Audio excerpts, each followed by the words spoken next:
Let's go. We'll be back shortly.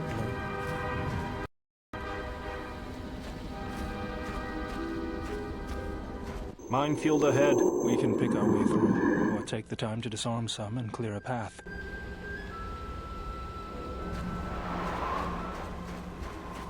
Let's go. We'll be back. I hear you. Shortly. Yeah?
I hear you.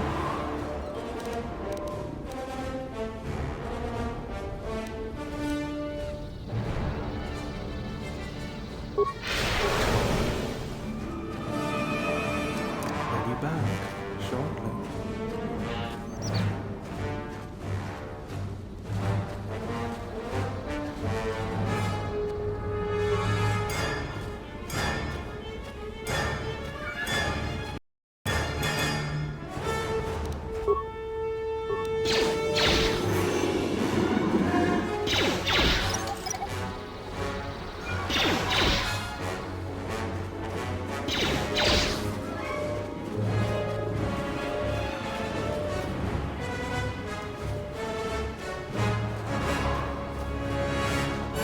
I hear you.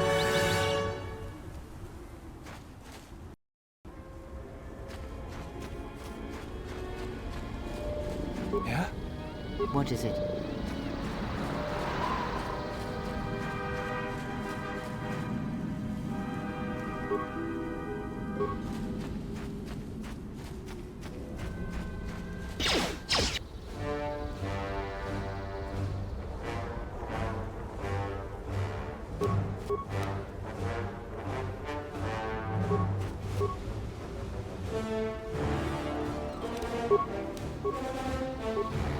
Yes.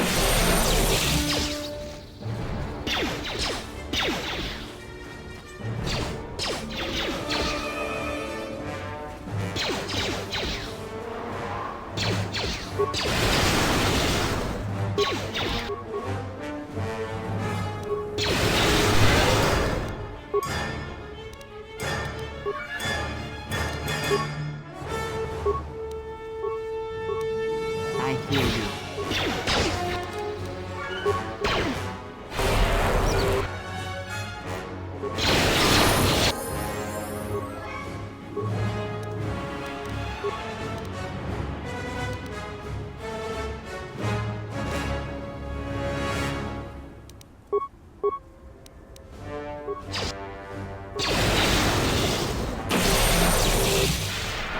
What's going on?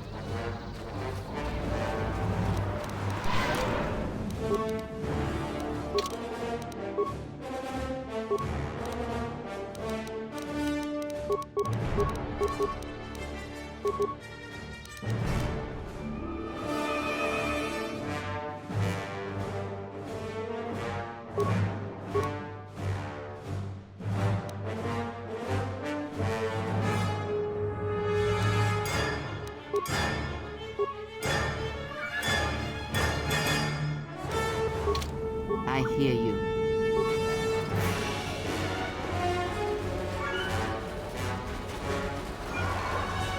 Yeah?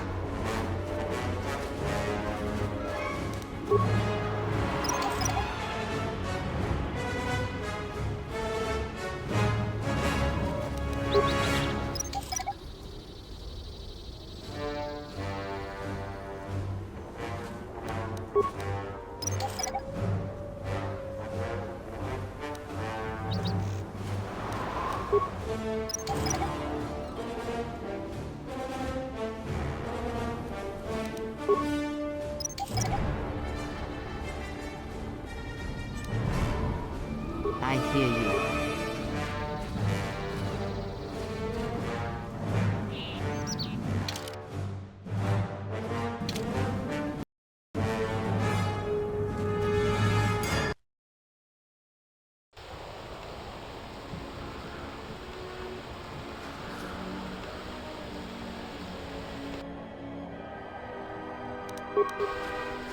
Sentry droid ahead. We've been spotted again. We're close to the compound, so they'll be getting ready for us.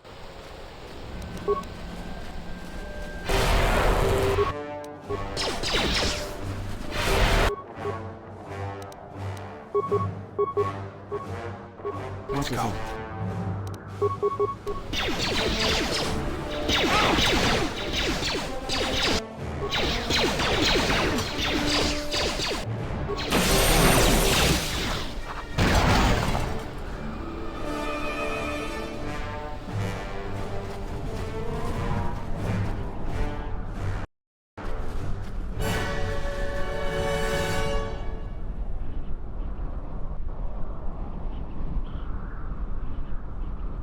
انت سكريمسوتشي نورتا هرم بجوك ونديدو بمرام نيكودوس چين پالامولي دونينا چيوا كوتا وينز دوركا نوشا واتما نوسو كوباكوتا برنتابا نين سوچو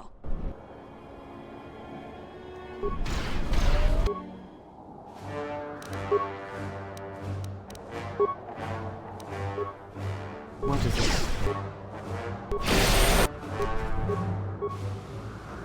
Let's go.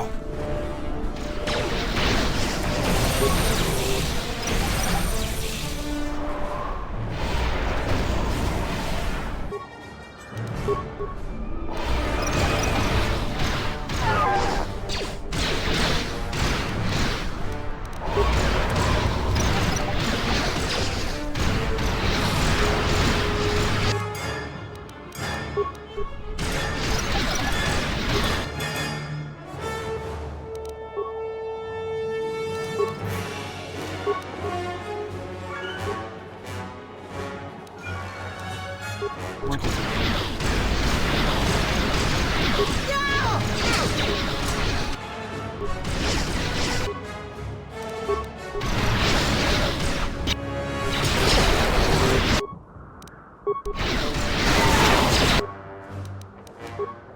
Fun.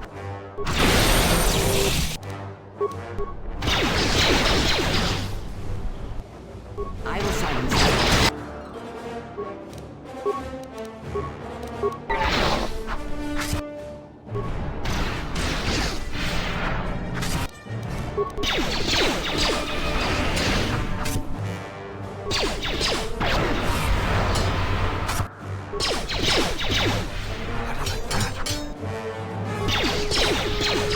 This won't take long.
There's the landing pad. There should be a computer terminal I can access from there. Looks like we're gonna have to fight our way there, though. Look sharp. What do we have here? The Jedi. Saves us the trouble of looking for you. Corin Fault did say you were dangerous. Maybe he does know what he's talking about. Fault hired me to keep everyone out of the restoration zone. You in particular. A grenade with your name on it, Jedi. Attack!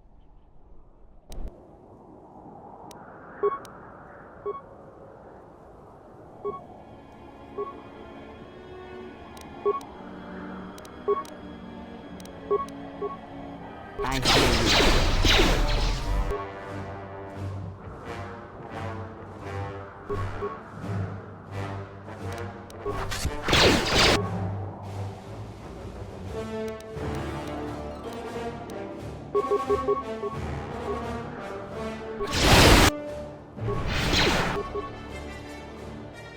What is it?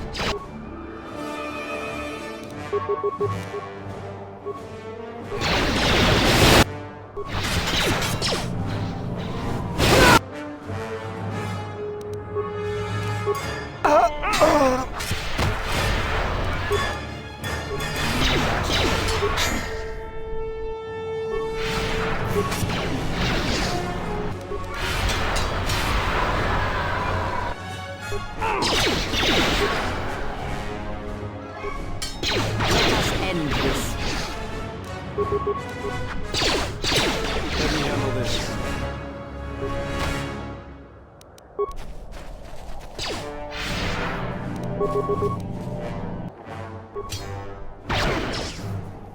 How do you like that?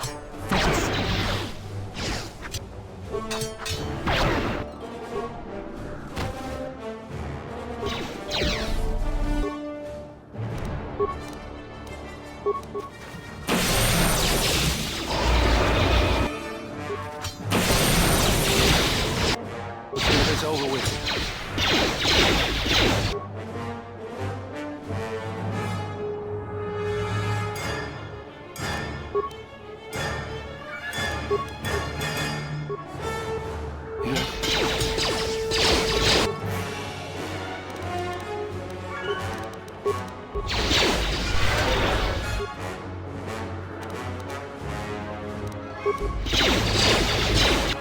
Let's get this over with.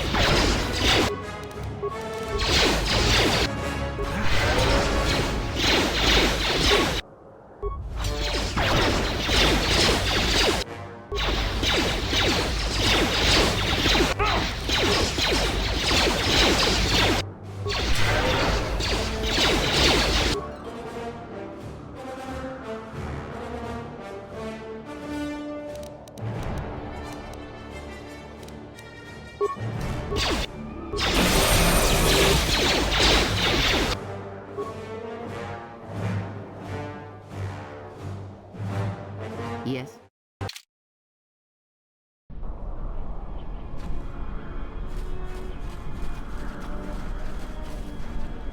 There's the landing pad. There should be a computer terminal. Look sharp. What do we have here? The Jedi. A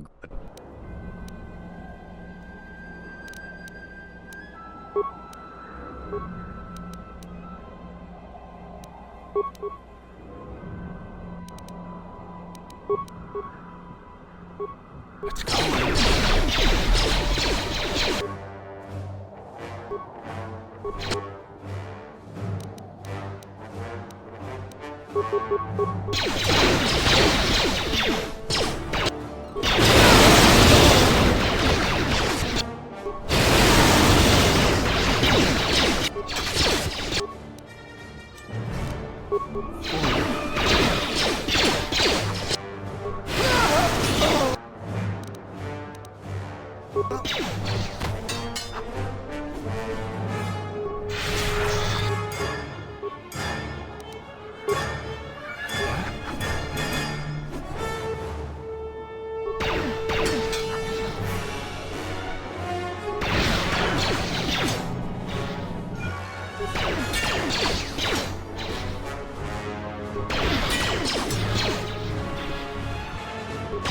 Let me handle it.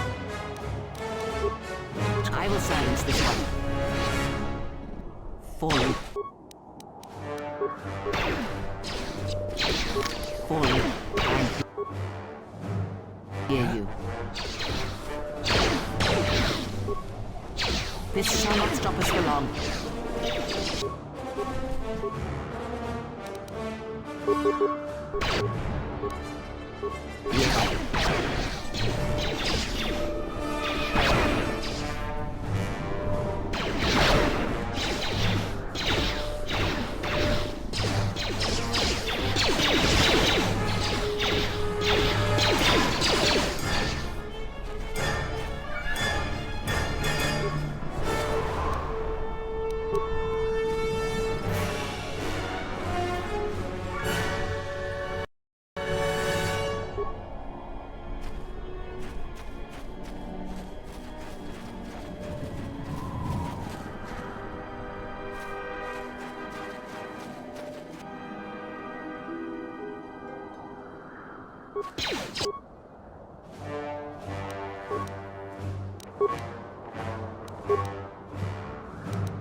Yes.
Yes. Yeah?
What is it?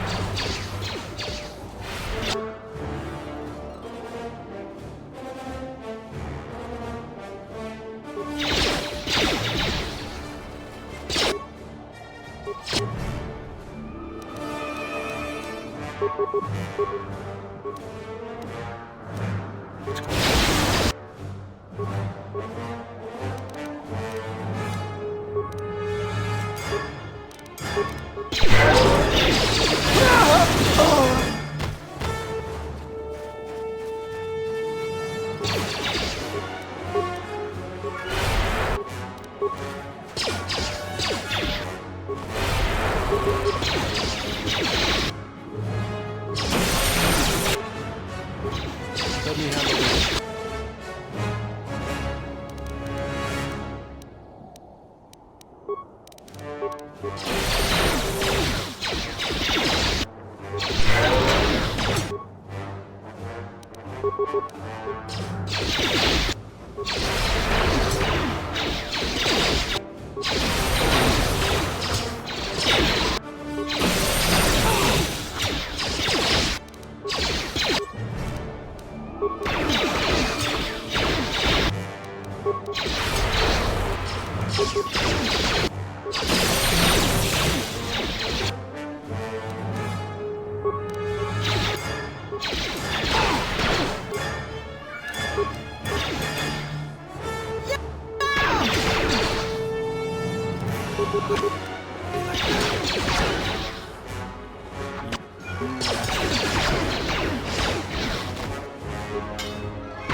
What is it? Let's go.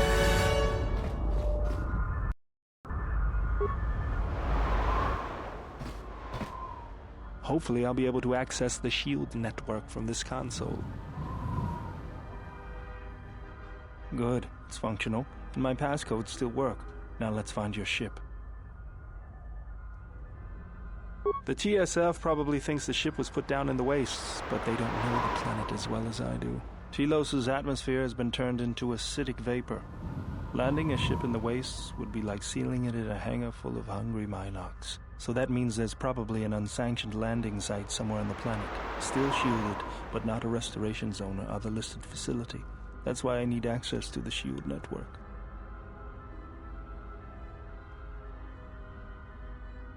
Here, a small anomaly in the shield network's power grid. I'm not surprised the TSF didn't spot this. It's subtle, more like an error or random flux than anything suspicious.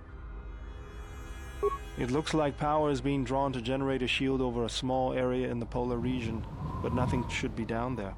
Orbital cameras show nothing, just an empty mesa. We should investigate this. I feel this is the best bet of finding the Ebon Hawk. That's a little tougher. According to the computer, a shuttle is currently docked inside the research facility. At least there was at last report, though that was months ago. I don't, but that's not going to stop me. I'm getting back to Citadel if I have to build a new ship myself. There's one other small problem. Recently, Zerka teams that were sent into the military facility have not been coming out. But it's not as though we have any choice. I hear you. Let's go.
This arm of mine isn't just for show, General. Stand back.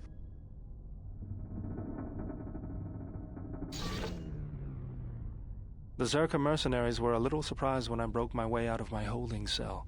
The shields there were even weaker than these. After you.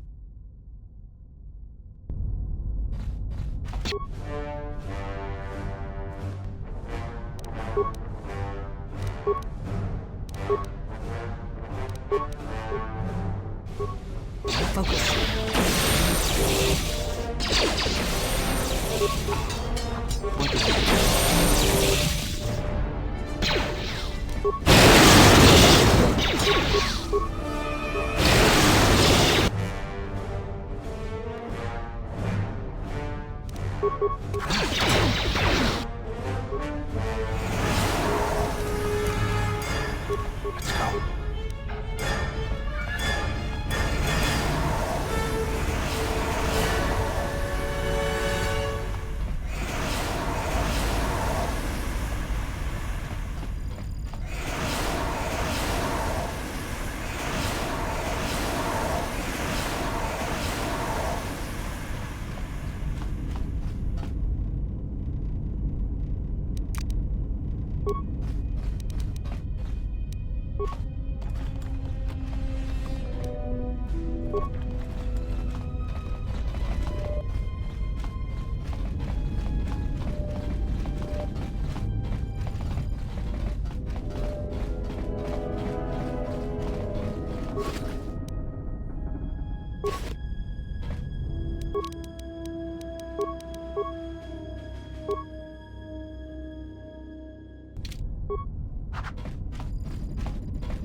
What is it? What's going on?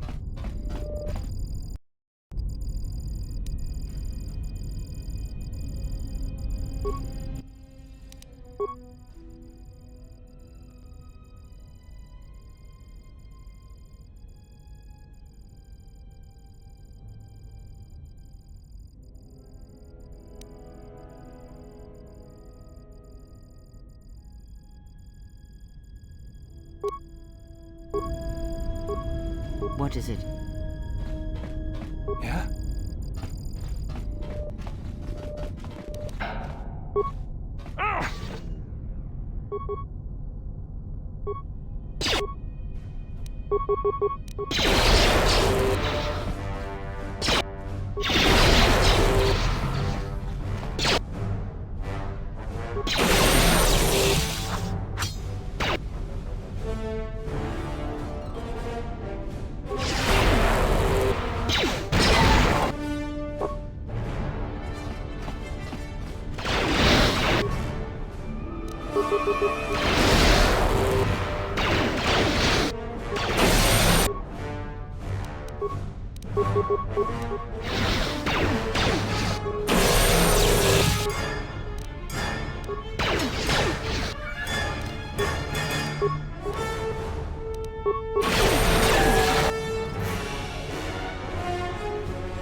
I hear you. What's going on? I hear you. Let's go. What is it? Yeah?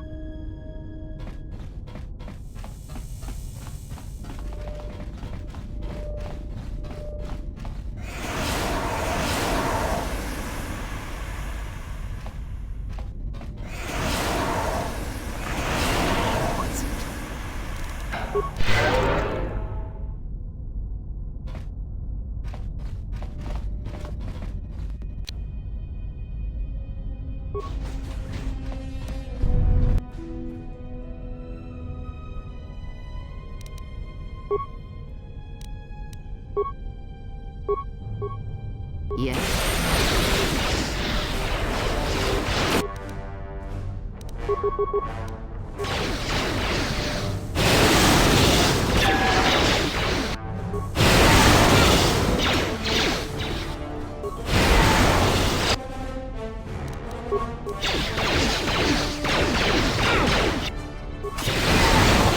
go.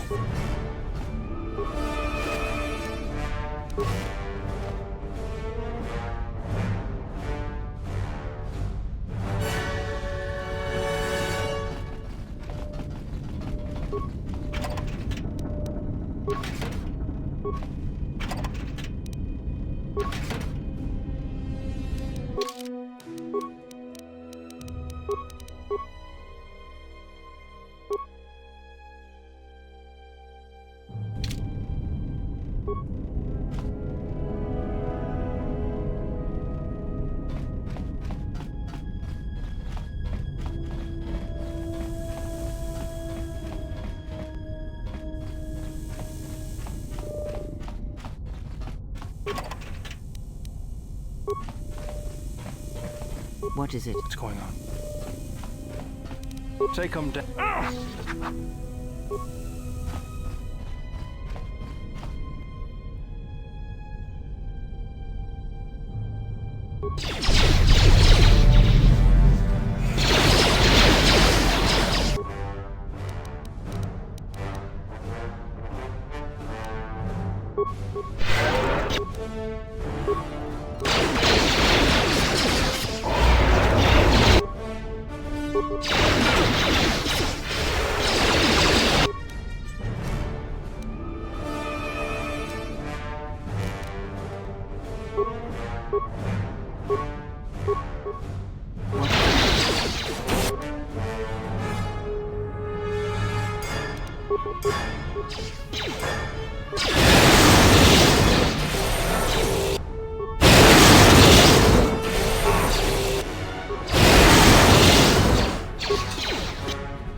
What is it? What's going on?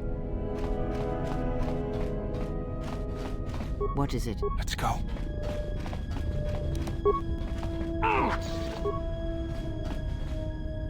There she is, one orbital shuttle.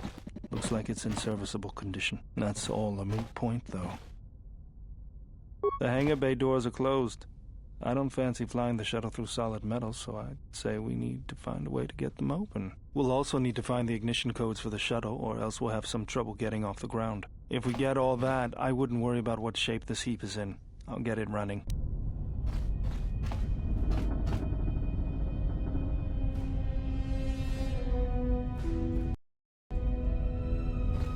What is it? What's going on?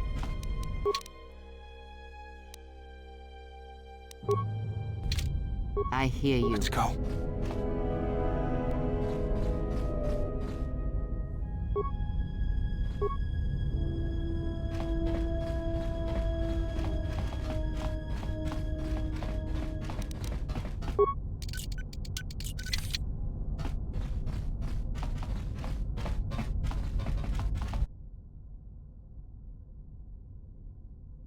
I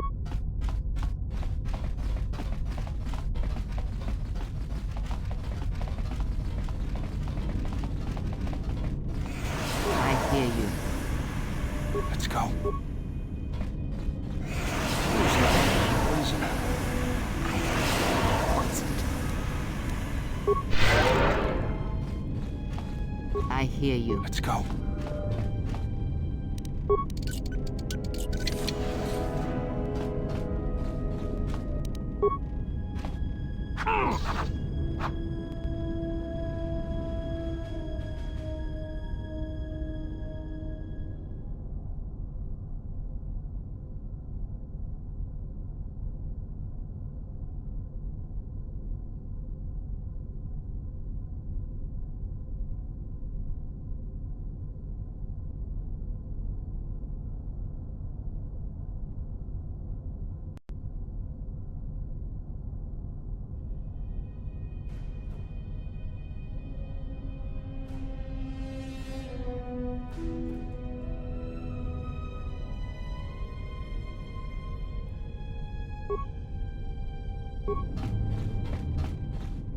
Yes. Let's go.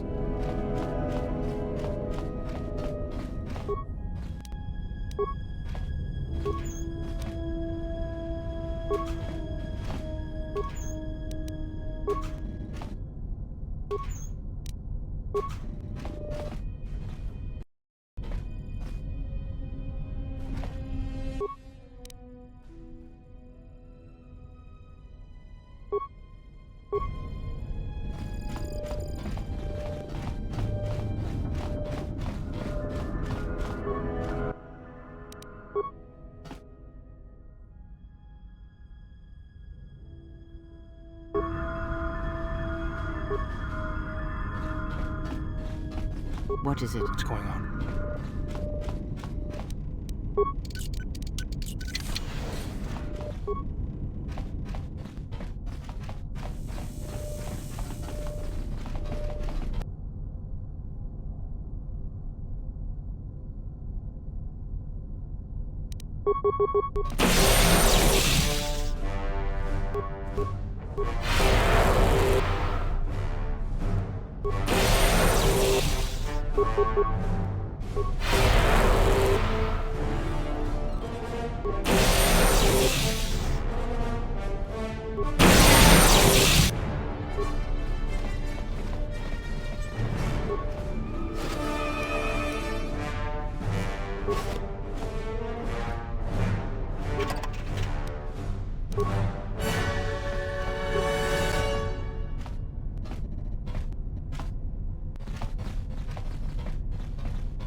Tawancha morichiwa, mufalawa ni bobo wish yot kuna sita dorcho ni sobawata?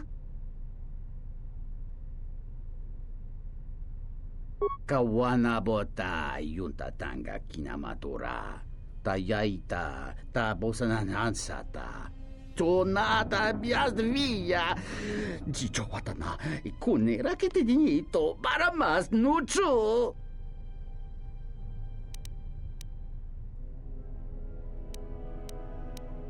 King no una panca di planito bamanananga.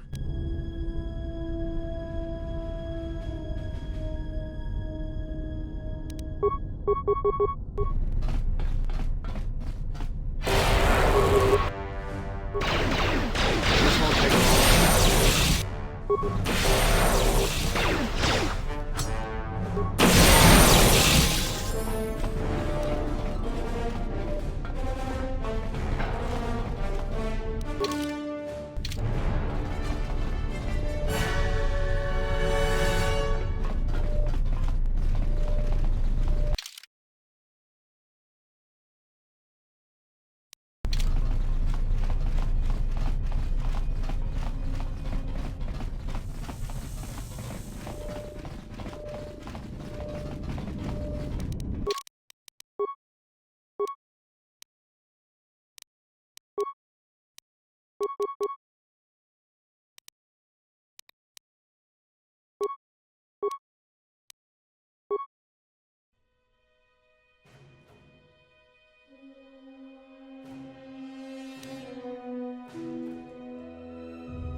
Tong laldo.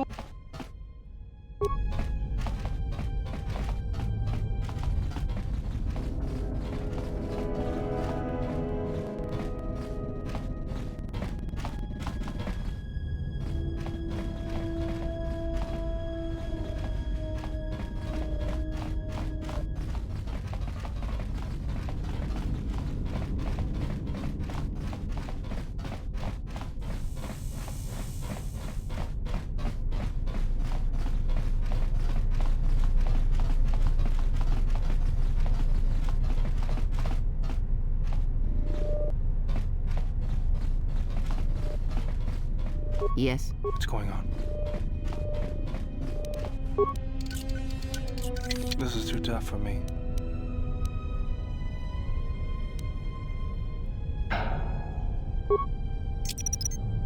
Set and activated.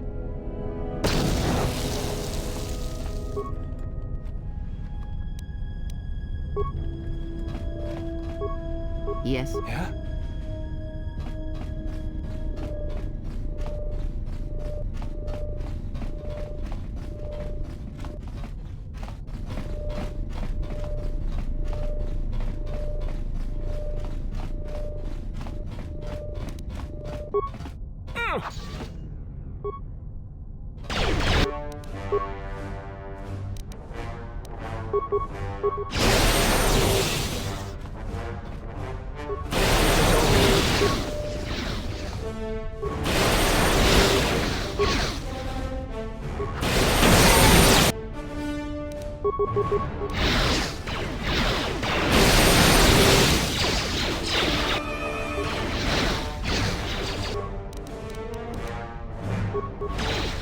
This won't take long.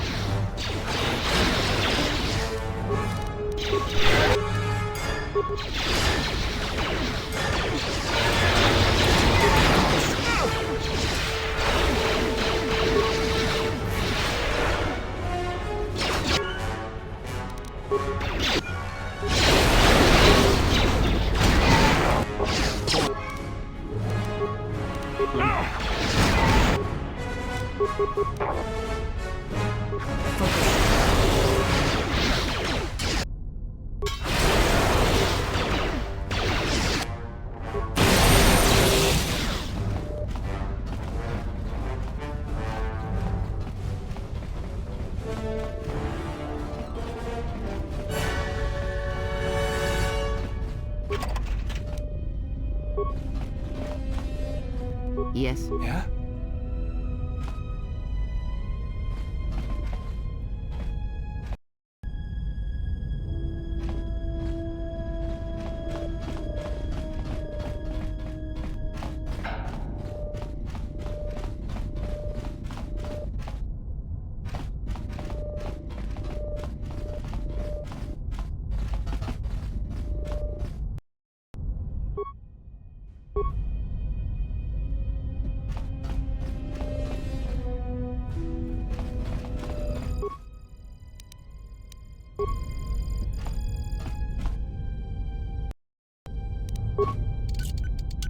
This is too tough for me. What is it? Let's go. I'll have this open in no time. Child's blood.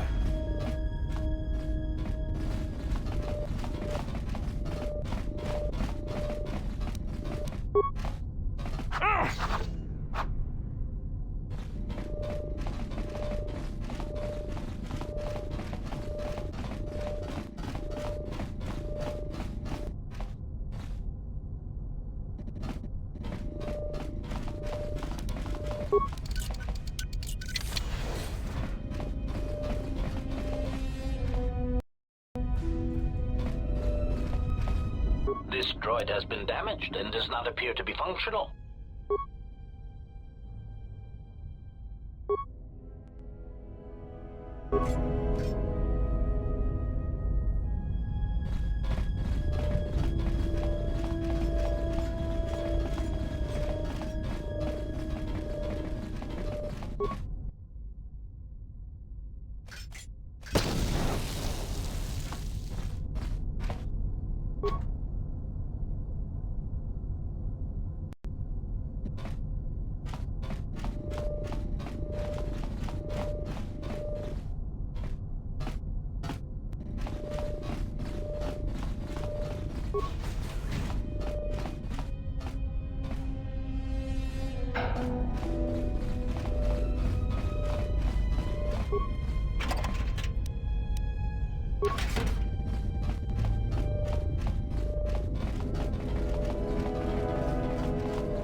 What is it? Let's go.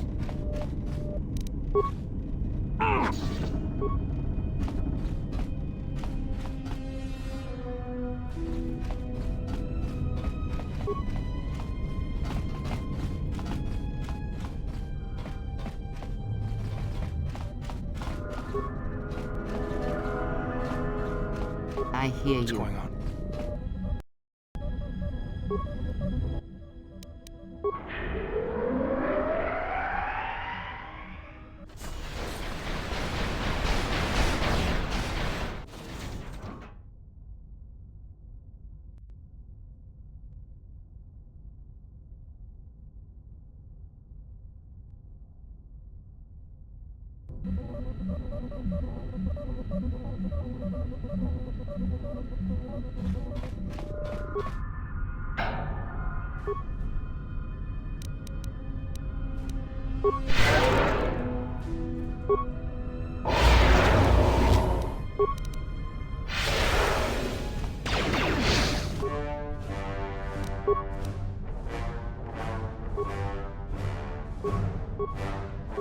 Yes.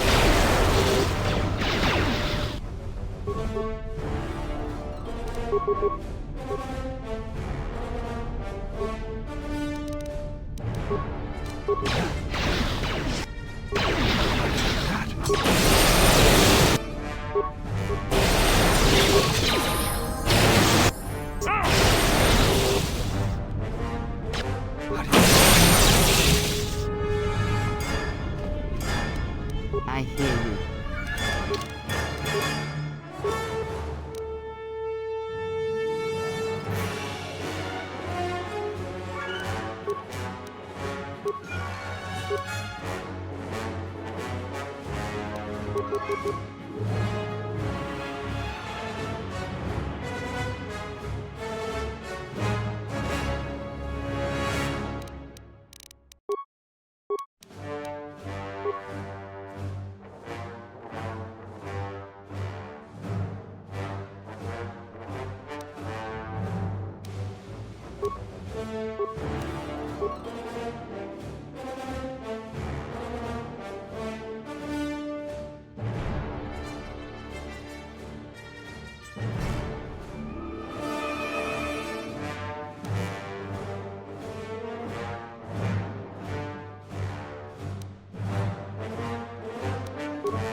Yes.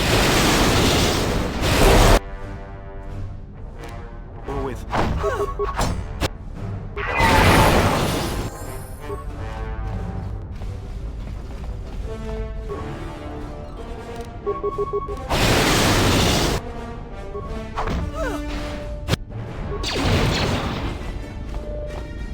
Let's go.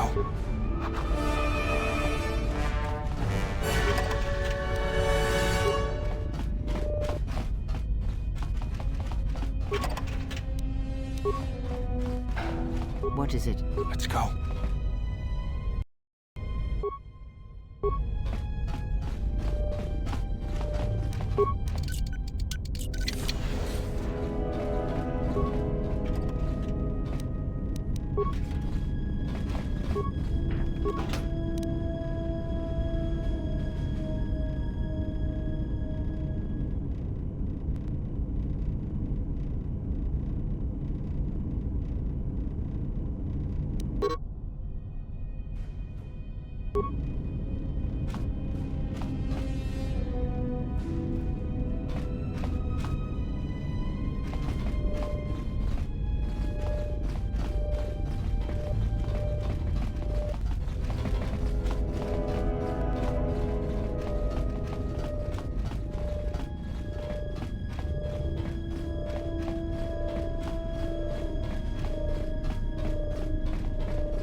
Yes. Let's go.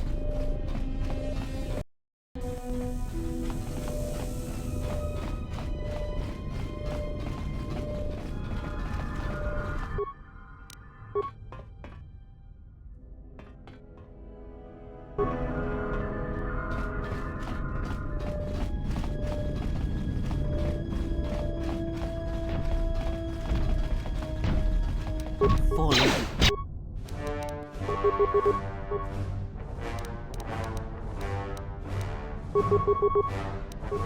Yes.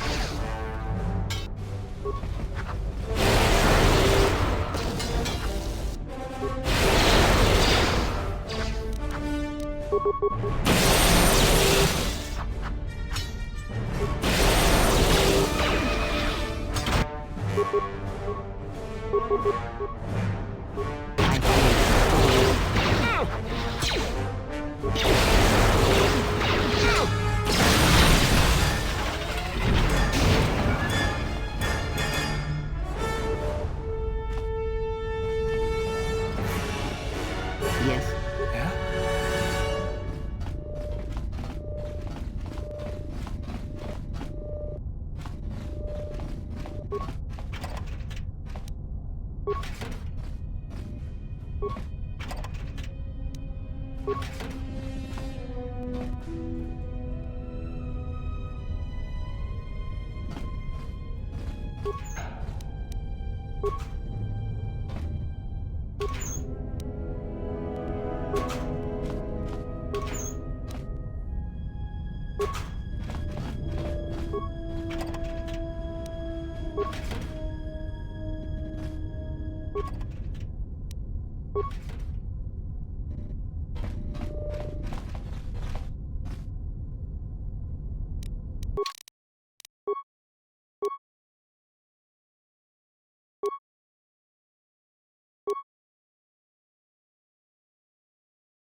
Too late.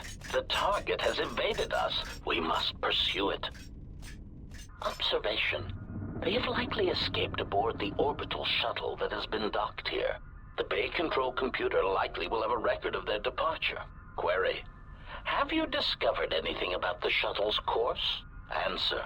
I have managed to track the shuttle's movement across the SHIELD network. However, the SHIELD network does not stretch over the polar region, which was the shuttle's apparent destination. Statement. Dispatch a unit to the polar region with the last known coordinates and approximate path of the shuttle. They will not escape us again. Well, this can't be any worse than last time. So that's the hole in the SHIELD network, huh? Doesn't look like much to me.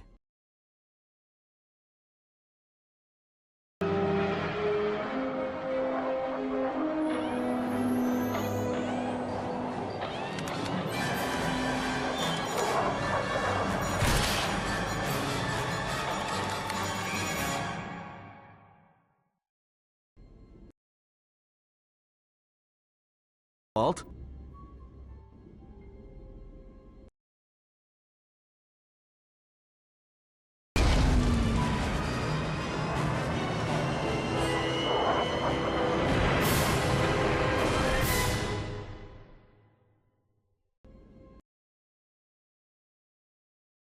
Egotistic praise. An excellent shot, even with the prevailing winds. I couldn't have done it better myself. Field assessment. I picked up on the heat forms of the Jedi and his allies. Activate the mines and prime the self-destruct sequences.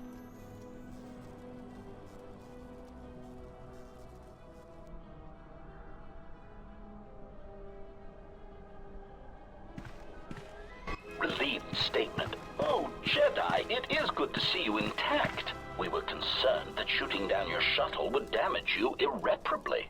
Quick clarification. But now that we have found you, we hope that we can facilitate communications. Unnecessary addendum.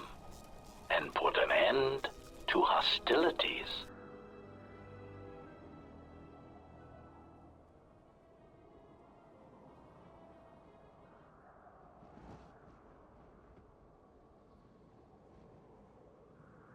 Unnecessary clarification.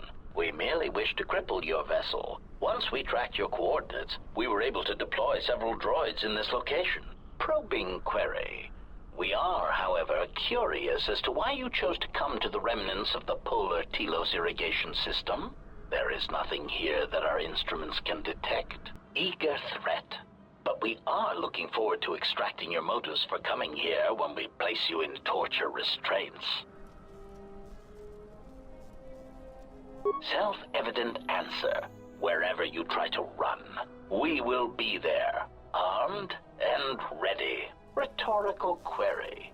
So the query you have posed to us is one we put to you. What are you doing here, we wonder?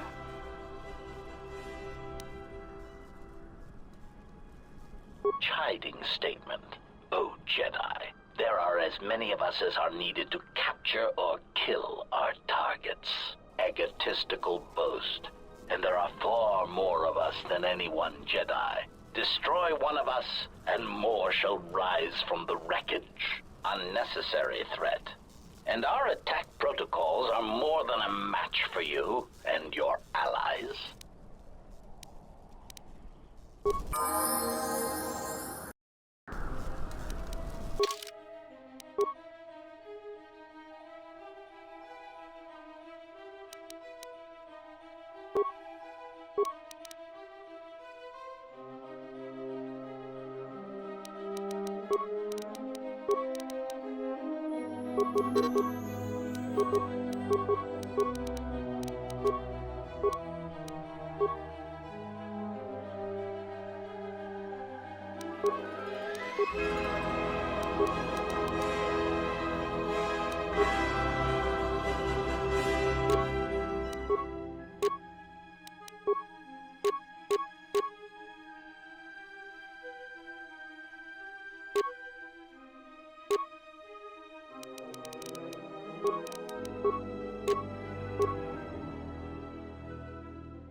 What is it? I hear you. Focus.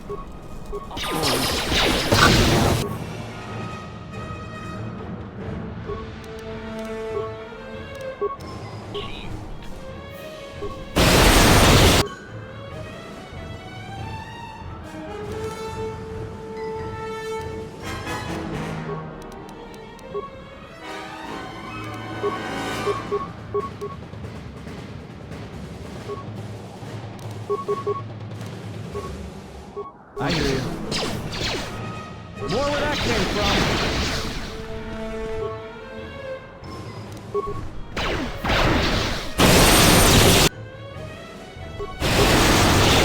More where that came from.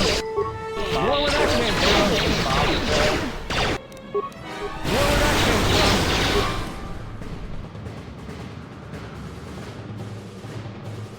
It's failing, Master.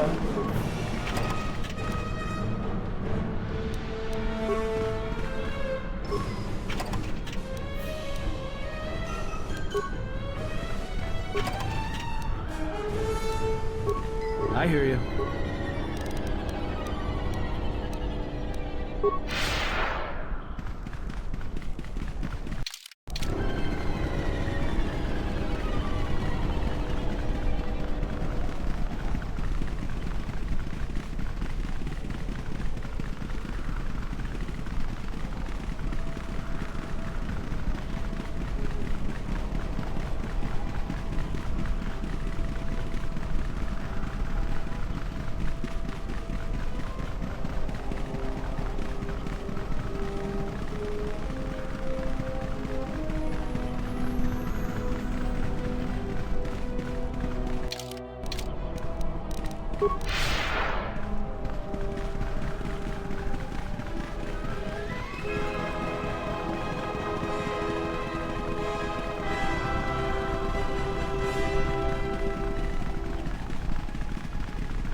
Lay down your weapons, and you shall not be harmed.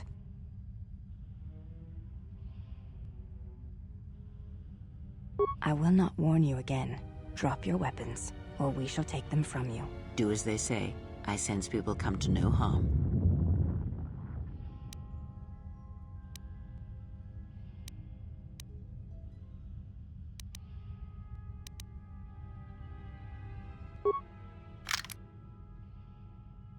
Why is it that everywhere we go, I end up in a cell? I mean, why did they lock us up? What is this place? It is a training ground for Jedi.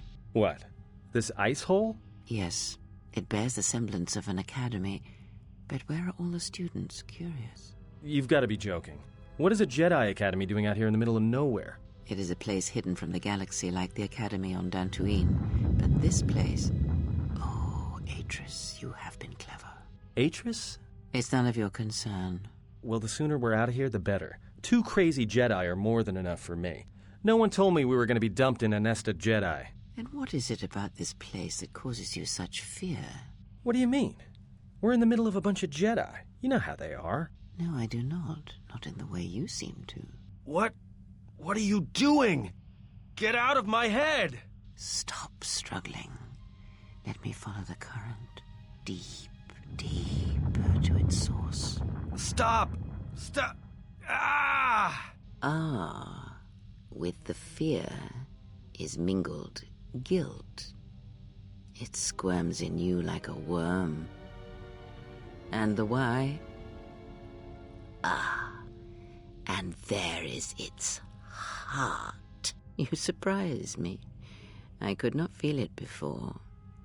Your feelings are a powerful shield indeed. Do not worry, Atten. If he is a Jedi, he will forgive. And if he is not, he will not care. You can't tell him, please. I'm asking you. I don't want him to... Think less of you. I hardly think that's possible. Still, there is no shame in what you ask. We all wage war with the past, and it leaves its scars. I will not speak of yours, Atten, but there is a price for such things. What? What price? There are those who wage war and those who follow them. You are a crude thing, murderer, but you have your uses. You know how important this man we travel with is. Even one such as you can feel it. You will serve him until I release you. And if I refuse? You will not. If you do, then my silence will be broken. And then, Atten, you will be broken. You fear the Jedi, and rightly so. If Atris learns of your choices, you will never leave this place. But whatever fear you hold of the Jedi, know that if you disobey me, that my punishment will make you beg for the death that has long hounded you. Wipe the fear from your mind. You will not find blind obedience a difficult master. You chose it once. You will learn to embrace it again. I don't know how you became such a manipulative witch, but why a vicious old scow like yourself would even bother with me is a bigger mystery. No game of Djarik can be won without pawns, and this may prove to be a very long game. You are a slippery one. Your thoughts difficult for even one such as I to read. I suspect the self-loathing that squirms within you gives you a curious strength. Your spirit, as diseased as it is, refuses to allow you to give up, no matter what threats you face and whatever wreckage you leave behind you. I feel you have crossed our path for a reason. Perhaps even you, at the right moment, may be able to turn aside disaster. If so, your potential is not yet spent. Fine. I'll be your pawn. But I still think you've got the wrong man. Perhaps. But someone has to fly the ship, and the Force is a hard thing to predict. You have crossed our path for a reason. Our path brought us here for a reason. And now I know why. The past is here, and it must be met before the future can be set in motion. More Jedi speak. Care to explain? No. I've wasted enough time with you. Sleep, murderer, and be silent. I need no distractions. A critical moment approaches.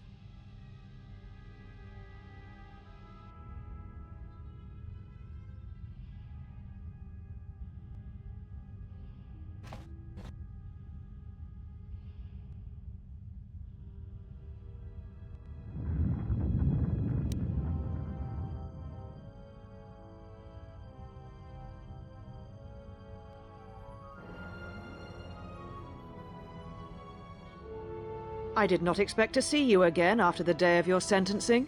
I thought you had taken the exile's path, wandering the galaxy. Yet you have returned. Why?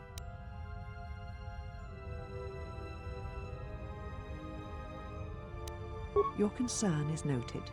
Your friends have not been harmed. They have been detained for their safety. I find it unusual that you are traveling with others again. I had thought you had forsaken the company of others after the war. Or is that why you are here?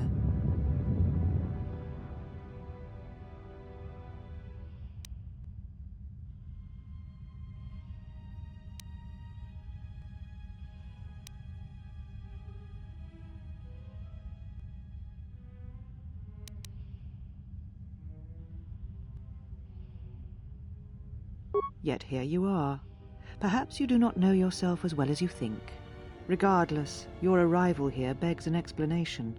Have you come to face the judgment of the Council, as you did so many years ago? Are you finally willing to admit that we were right to cast you out?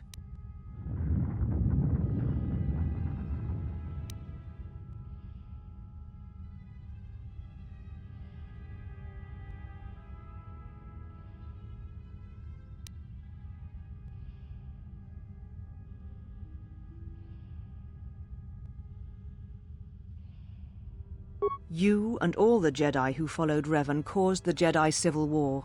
It was because the need to wage war burned within you. The Jedi Order asked only for time to examine the Mandalorian threat.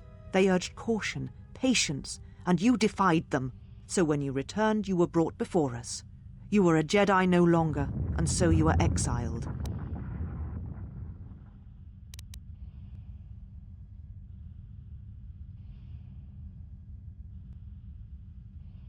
There was much about that day that was difficult to forget. Your words, your defiance, and when you stabbed your lightsaber into the center stone. I have kept it, so I would never forget.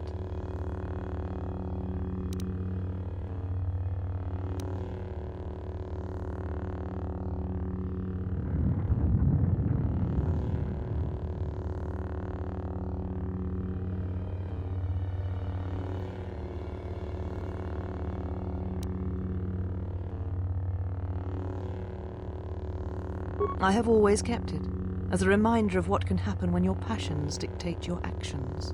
I have kept it, so I would never forget your arrogance or your insult to the Order.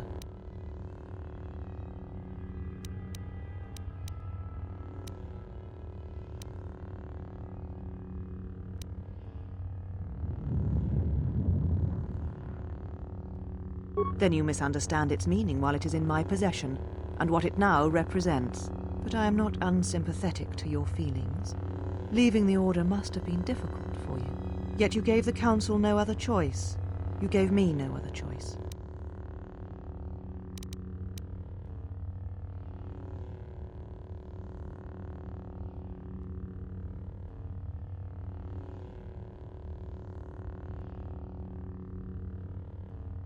So your choice was to meet the aggression of the Mandalorians with more aggression. That is not the Jedi way.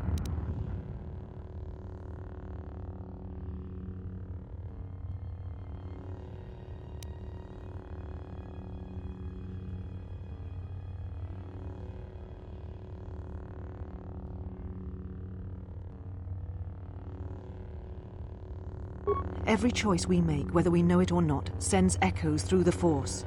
It can awaken feelings, ignite passions, hate, anger, fear, where none existed before. By meeting aggression, by serving as an opponent against which the Mandalorians could test themselves, you fed their hate, their lust for war. And it sent a terrible echo through you. And because of it, you and those Jedi who met them on the battlefield lost their way, and you turned on us.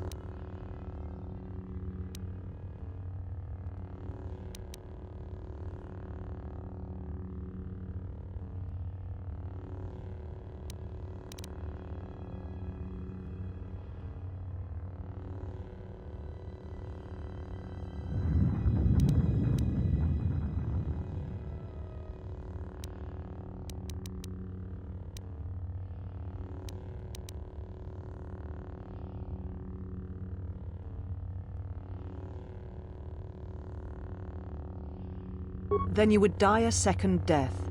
Such is the price of action without reflection. It is what we were taught as Jedi.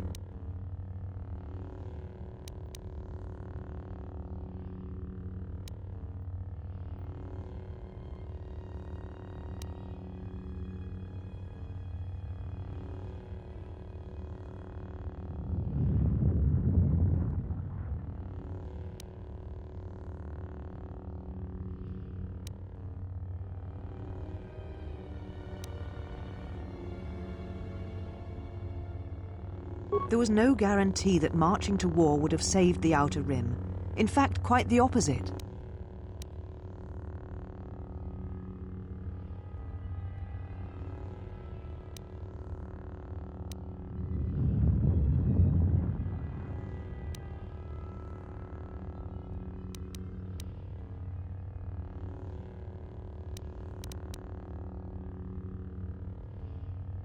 A physical victory, perhaps, but the real victory lay in...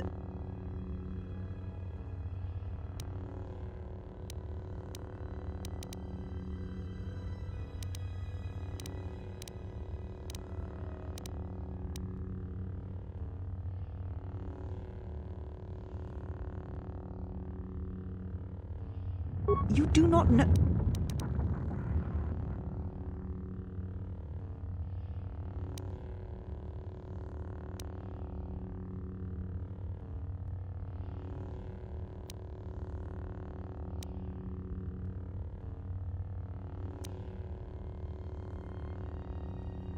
How dare you? The Mandalorian Wars should have been your grave, and Malachor 5 is where you should have died.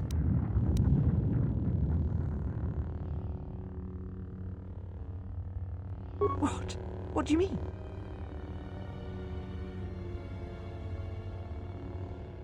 You were wrong, just as you were when you defied the Council. I tire of fighting with you. You lust for war, and you always will, and you have succeeded in distracting me from my questions. So answer me.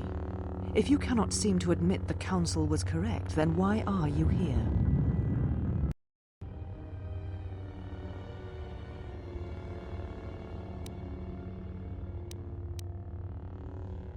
Your ship? Ah, the Ebon Hawk. It is not your ship. Unless you are admitting to the destruction of the Paragus mining facility.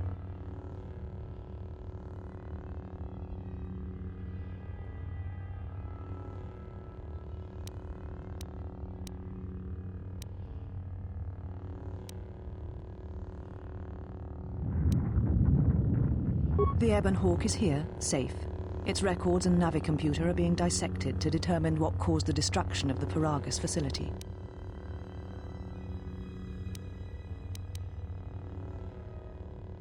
We're having some trouble with the navicomputer, but I think with your cooperation, willing or otherwise, that will cease to be an obstacle.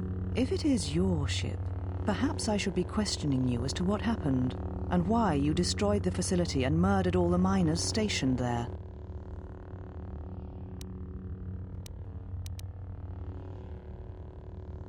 A facility of over 150 personnel, all dead before you arrived.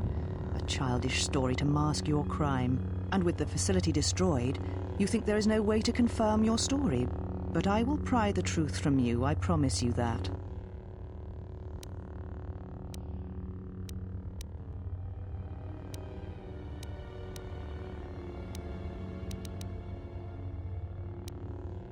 Ah, an accident. Something beyond your control. You have not changed. Acting instead of thinking, putting yourself before the galaxy, before the Jedi. Do you know what you have done?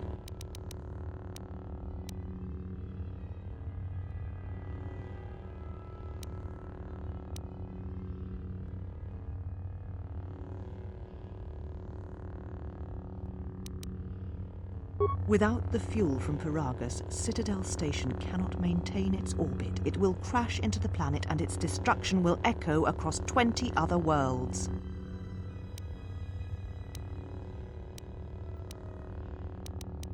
Telos was a test to see if the Republic could mount a restoration effort on the Outer Rim. When it fails, the Republic will not finance another. The other Rim worlds, devastated by the Sith, will remain graveyard worlds, devoid of life. And that is the magnitude of your crime. So you still hold to your flawed convictions. If you think to anger me, you are wrong. How is it that you are not content to confine your ruin to yourself? You must spread it to others wherever you go. Ruin yourself with your actions if you will. But when your actions bring harm to others, then you must answer for it.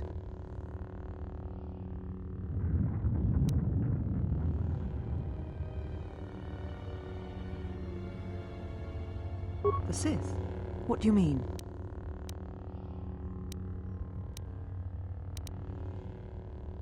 You speak truly. You have encountered the Sith. I can feel the scars on you.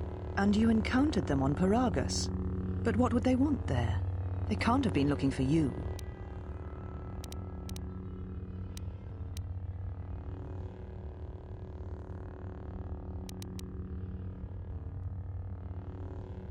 You If they thought you were Jedi, the teachings of the Sith blind them indeed.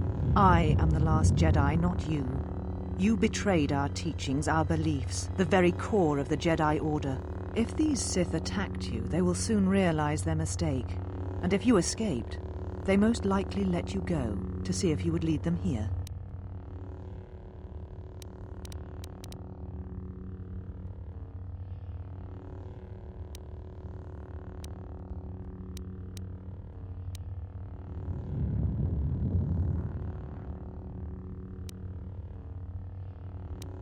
Whatever force they can bring to bear, it will matter not. If they face a true Jedi, they shall fall. We shall see. For now, the perspective on your situation has changed. I have your ship. I will return it to you. You must leave here before you place us in jeopardy.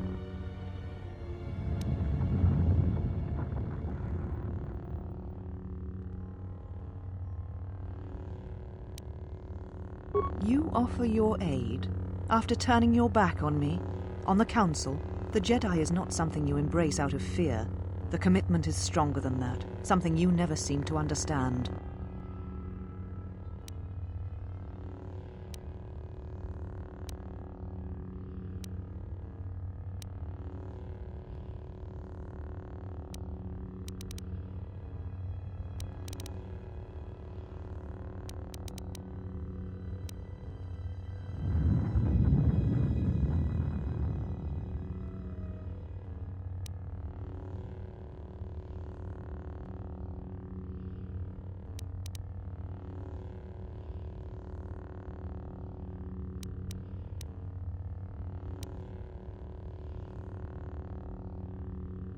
Perhaps.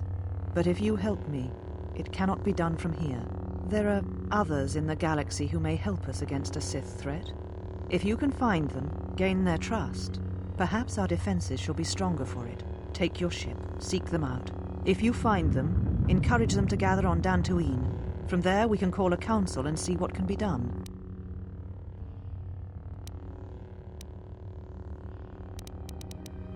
You shall find them north of here, in one of the old irrigation chambers. They have not been harmed. They are free to leave as well. Then I shall send you on your way. It is now time for you to depart. We shall remove him, mistress. Come with us.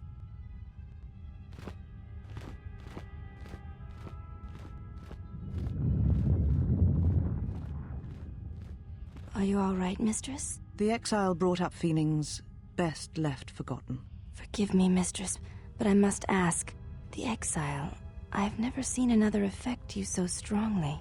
Did you care for him once? The Jedi have no such attachments. As always, he will do as he wills. And the galaxy, and the feelings of others, can burn for all he cares. The day we judged him, I stood in the chamber and he was so right. He was so certain of it, I doubted myself. He chose Revan over the Jedi, over the Council, over... But now I am tired. I must meditate. Of course, mistress. I will tell the others you are not to be disturbed. And please, do not exhaust yourself. We can attend to matters here.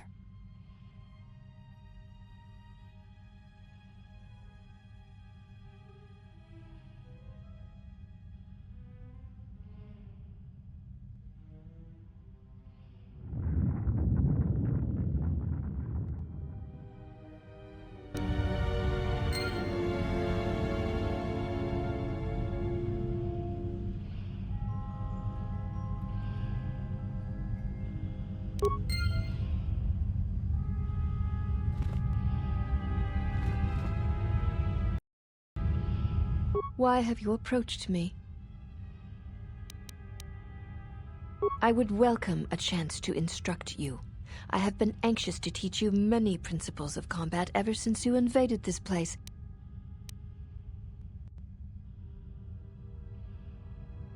Oh yes, we train extensively in various combat styles, and we have not had another target for some time.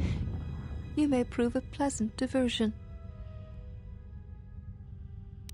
Very well. Follow me, and we shall see if you have the endurance to learn the most basic of our teachings.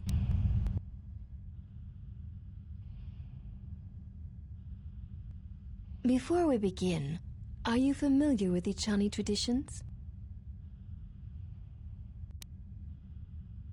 All duels between us shall be without armor of any kind. There shall be no restrictions upon our movements or upon yours. Your feet are not to leave the training mat during the battle. If they do, you will lose. Also, this is not a fight to the death. Restrain your instincts when we fight, and we shall do the same.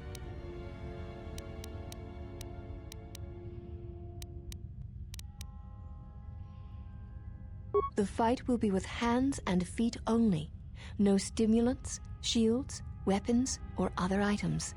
Also, do not call upon any Jedi techniques during our contest. If you do, then the battle will be over. In turn, I will not use our higher forms, for this is only an opening battle between us, a test of each other's strength. Then let us begin.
This will teach you.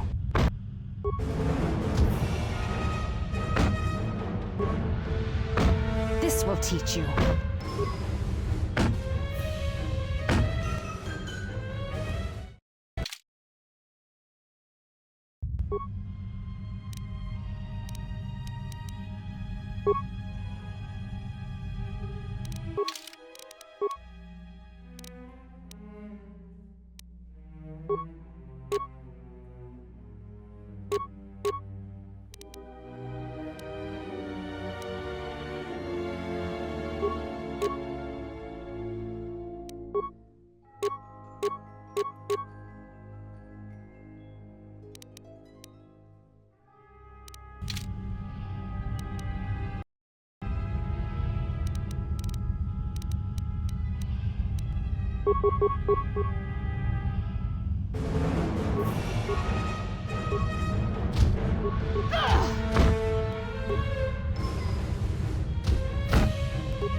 This will teach you. This will teach you.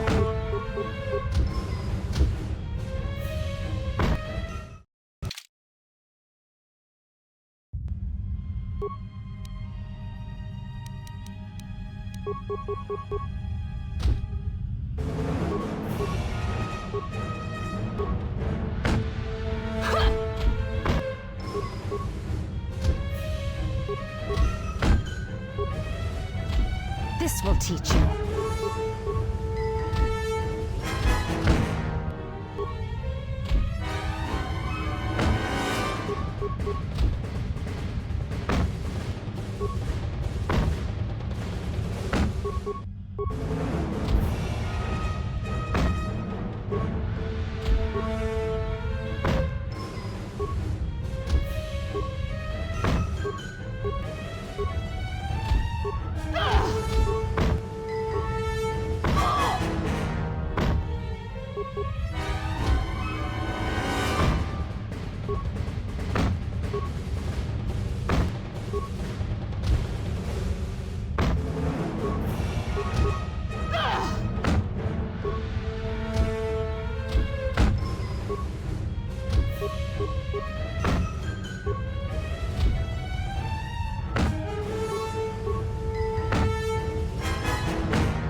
You have fallen.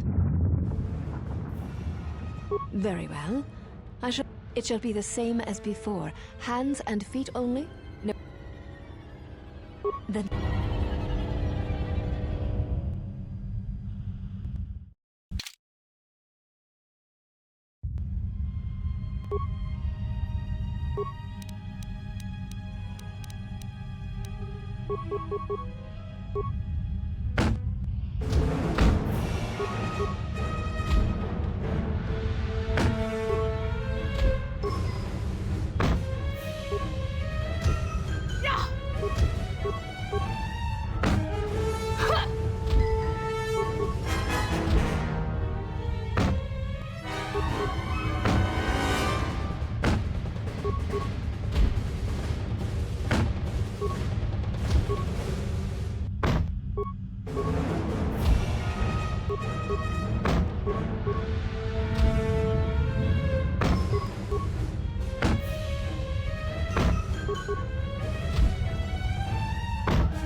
You have succeeded.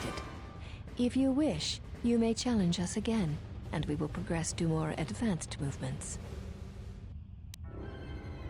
Seek one of us out when you wish to fight, and we shall honor your request.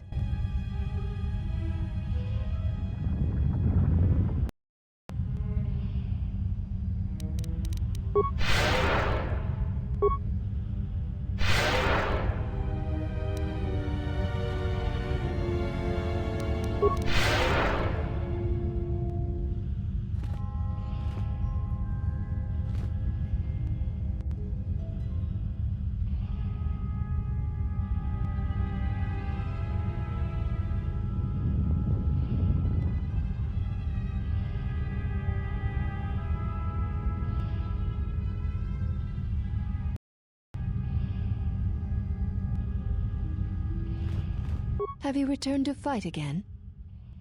Very well. I shall honor your request. Our next battle will be using the higher forms among the Ichani. You may choose hands and feet, or whatever melee weapon you wish, but use no other items or Jedi techniques. Then let us begin.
You have succeeded. If you wish, you may challenge us again, and we will progress to more advanced movements. Seek one of us out.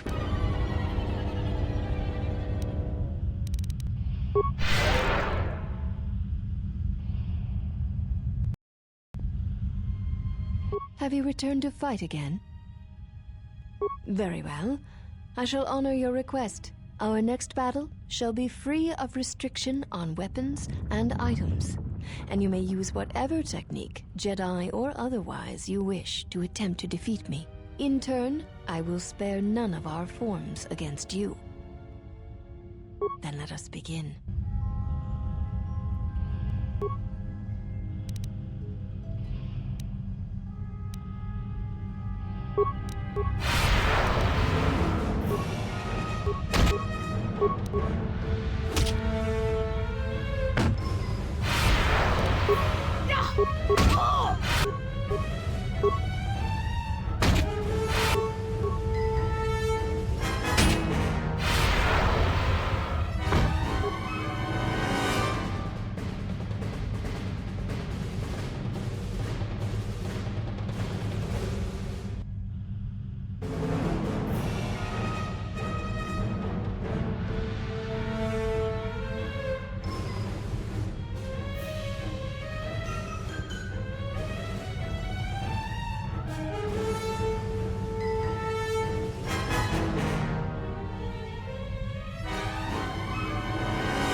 Have you returned to fight again?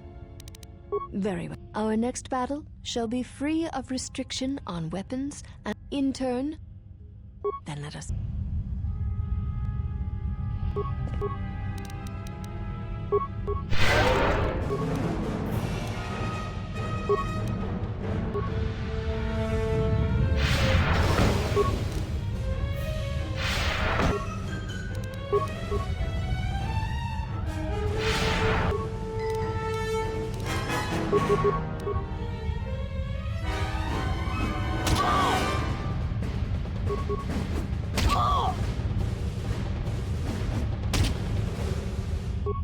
This will teach you.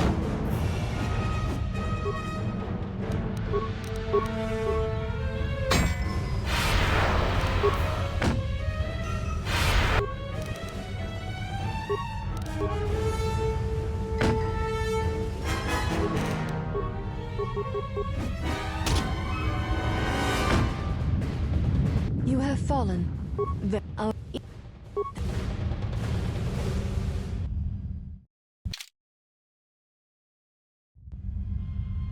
Have you returned to fight? Very well. Then...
Have you returned to then?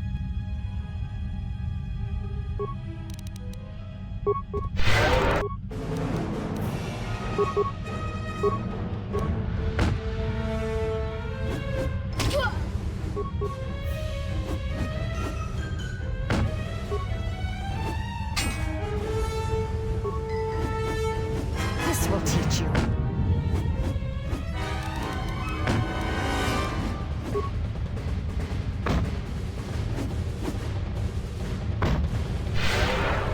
This will teach you.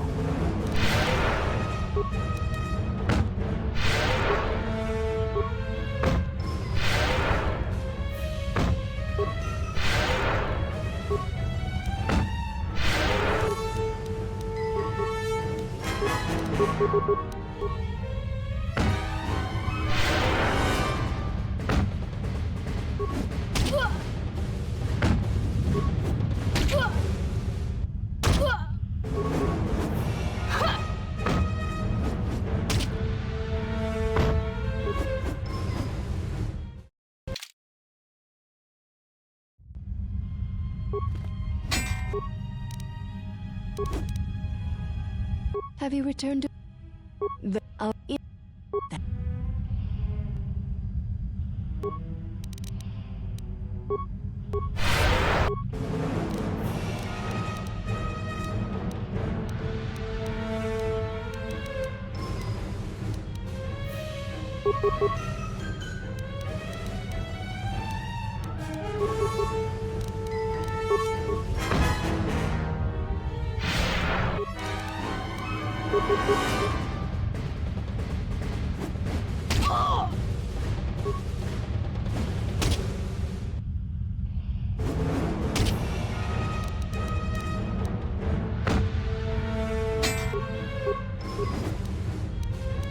This will teach you.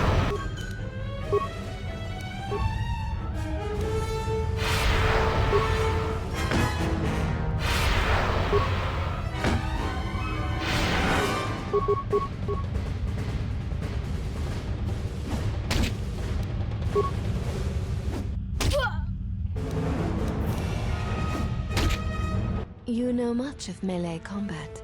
You surprise me. There is nothing more that we can teach you from such contests. Such battle would only be for battle's sake.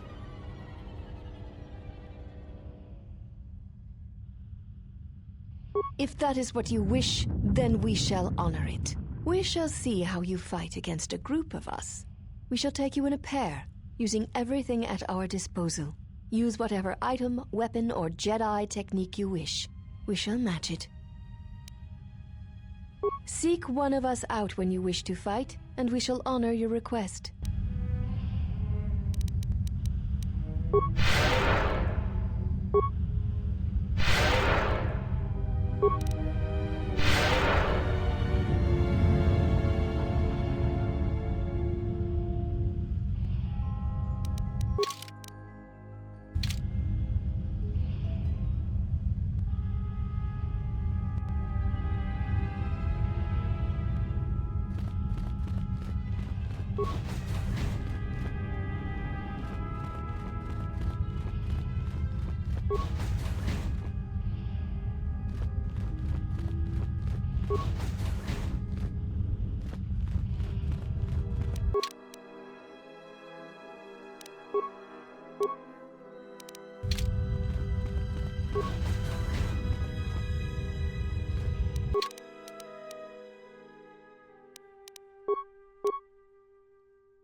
Have you returned to fight again?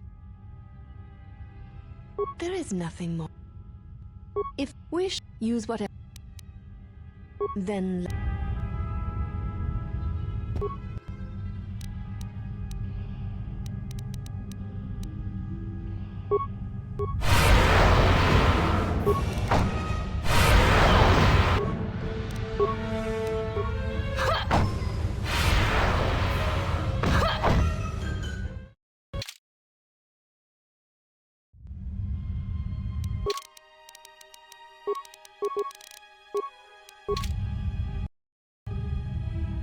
Have you returned to fight? There is. If. Then.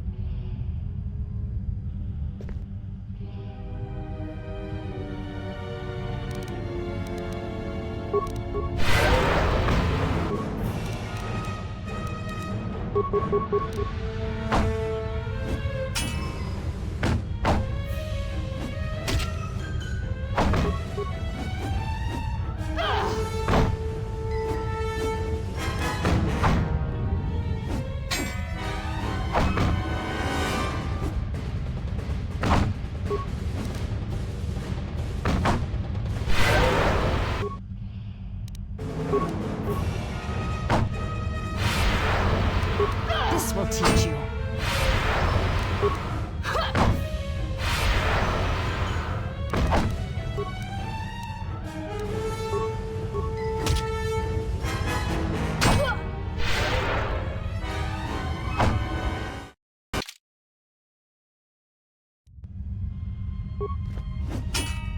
Have you returned to. There.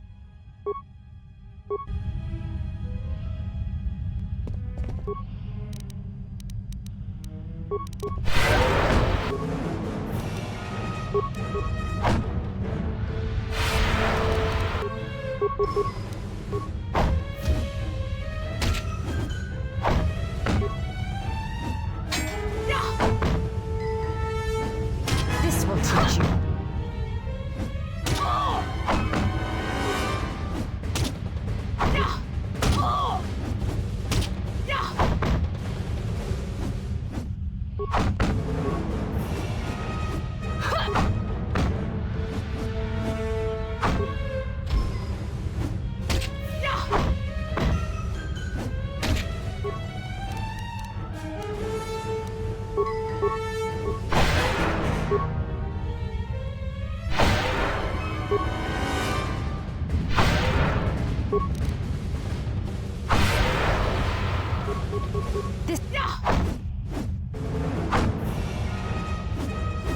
This will teach you.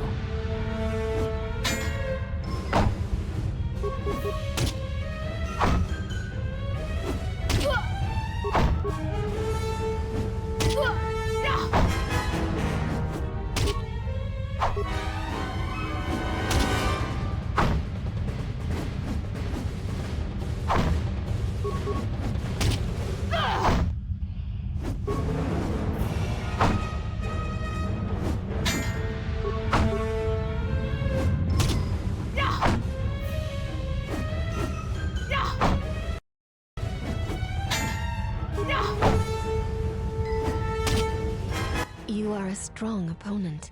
Atris was correct about you. You know much of war and battle. Perhaps too much. One does not sweat in the polar regions of Telos, so all that will break will be your pride.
You are a strong opponent.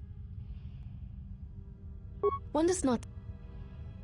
Then our last battle shall be the 5 of us against you. There is no need for the last of us. We fight as one when we are 5, not 6, and that number should be enough for this lesson.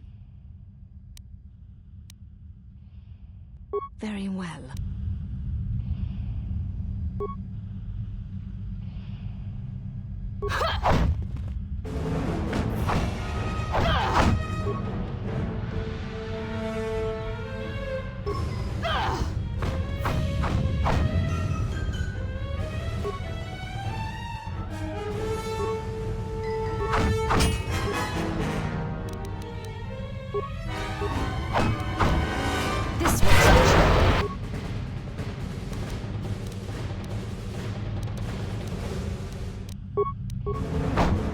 This will teach you.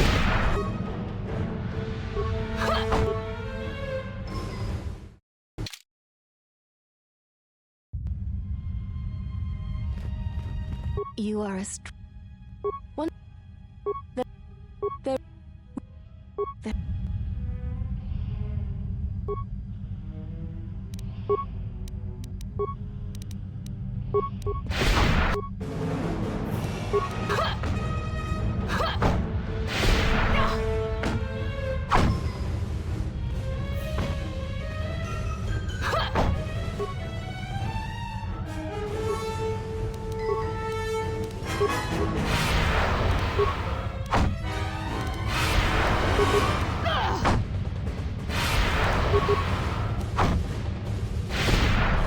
There shall be no more matches, no more challenges. There is much we have learned from you. If we meet on the field of battle, we shall be prepared.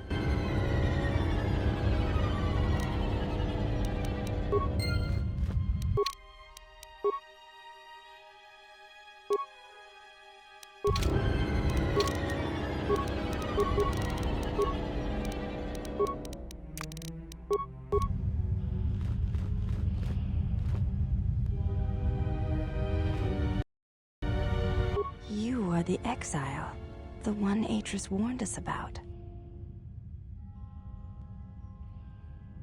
She said, you betrayed the Jedi by going to war when it was forbidden to you.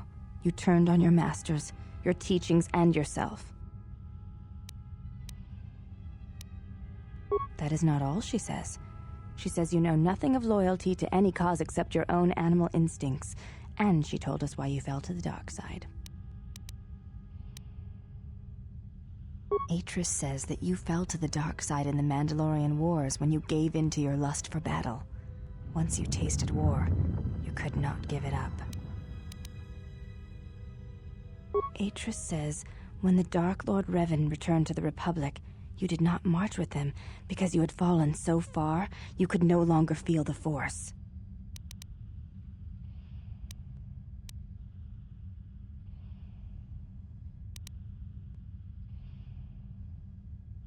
So it was a matter of choice then. If Atris has erred in her evaluation of your motivations, it might be best to inform her. I believe that is the extent of her expressed feelings toward you. There are variations at times, but all rise from the same foundation. Yes, it is difficult sometimes for others to truly speak their heart or listen to it. The words often prove difficult, or they do not come at all. Without having seen you and Atris fight, I cannot say. Battle is a pure form of expression. It is heart and discipline, reduced to movement and motion. Perhaps it may prove truer than conversing with words. In battle, the words are swept away, giving way to actions. Mercy, sacrifice, anger, fear. These are pure moments of expression. You may ask. She said, you may ask. I honor the face of my mother. It is not something spoken of in the company of others. I do not wish to discuss it. If there is something else you wish to ask, you may do so. There is no need to apologize. You were merely remarking on something that you saw. There is no wrong in that. It is not a sensitive subject, but a subject that requires trust. There is no such trust between you and I, and such trust takes time. You may ask.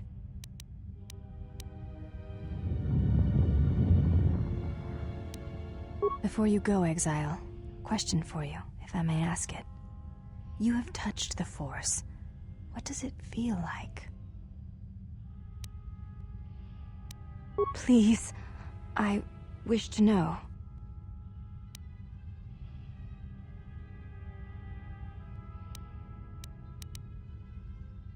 I see. Thank you, Exile. I appreciate you sharing your knowledge with me.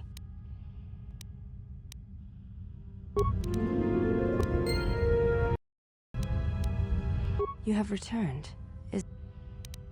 I am aware of this. I do not doubt your combat prowess, as my half-sisters do. There are many who went to war against the Mandalorians, and few returned.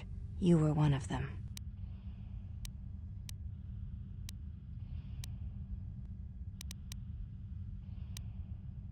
I did not mean to praise you with my words. Perhaps it is your interpretation of them that needs to be viewed in perspective. Again, you have twisted my words to attempt...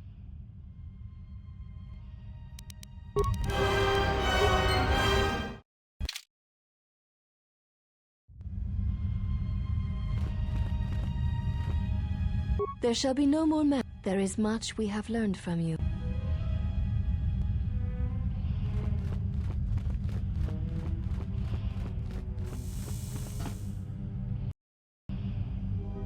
Why have you approached me?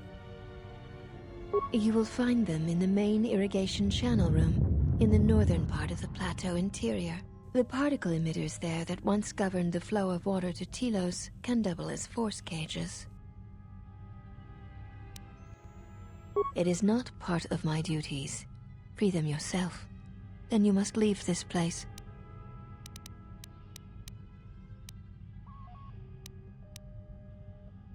They were caged for their safety, until we could determine your intent, Exile. Atris cautioned us against your tactics, fearing that your allies would create a distraction. Your companions gave us little trouble, however. The male could have presented some challenge if he had resisted, but he chose not to. He has had some Echani training.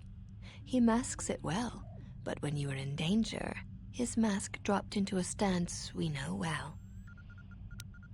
I do not know. The Echani forms are known to be taught to military special forces throughout the galaxy.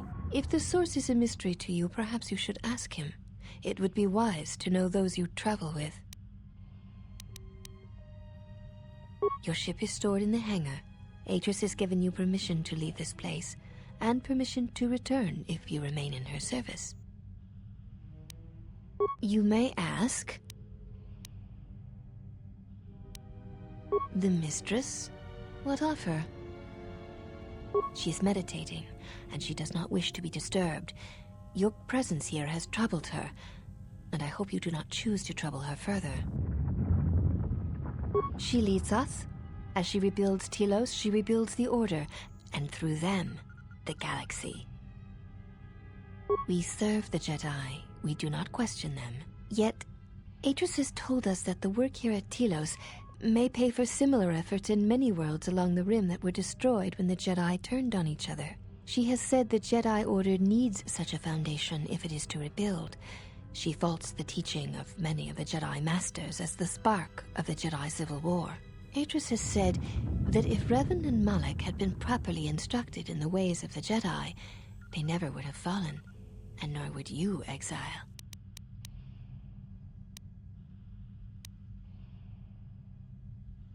That is unknown to me. I have never observed Atris to teach Jedi, nor would I wish to. Atris has chosen instead to focus her efforts on galactic recovery. Once the galaxy breathes again, disciples will come.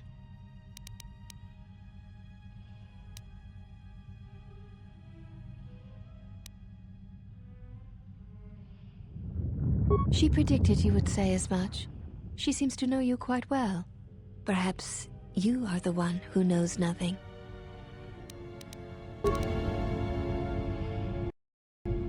You have returned. This was once a mighty irrigation center for Telos. It survived the orbital bombardment of the Sith, though the inhabitants did not. Ancient irrigation channels still lie beneath the surface of Telos, waiting to be used again for the reconstruction efforts controlled from this facility. Shortly before the destruction of Dantooine by the forces of the traitor Jedi Malak, Atris had many Jedi artifacts and knowledge transported here secretly.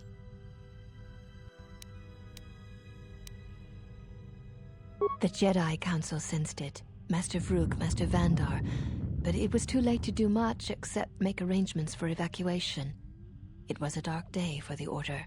Many on Dantooine did not survive, Jedi or not. Atris would not speak for many days after the attack, and we feared our mistress was lost to us.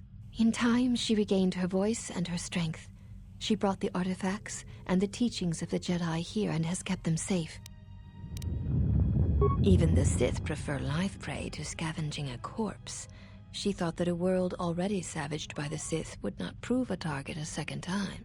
It was a place where the artifacts and the teachings of the Jedi could be kept safely if the Sith could not be turned aside. Yes, many relics from Dantooine, some which predate even the destruction of Ossus. She was not able to save all, but she saved enough.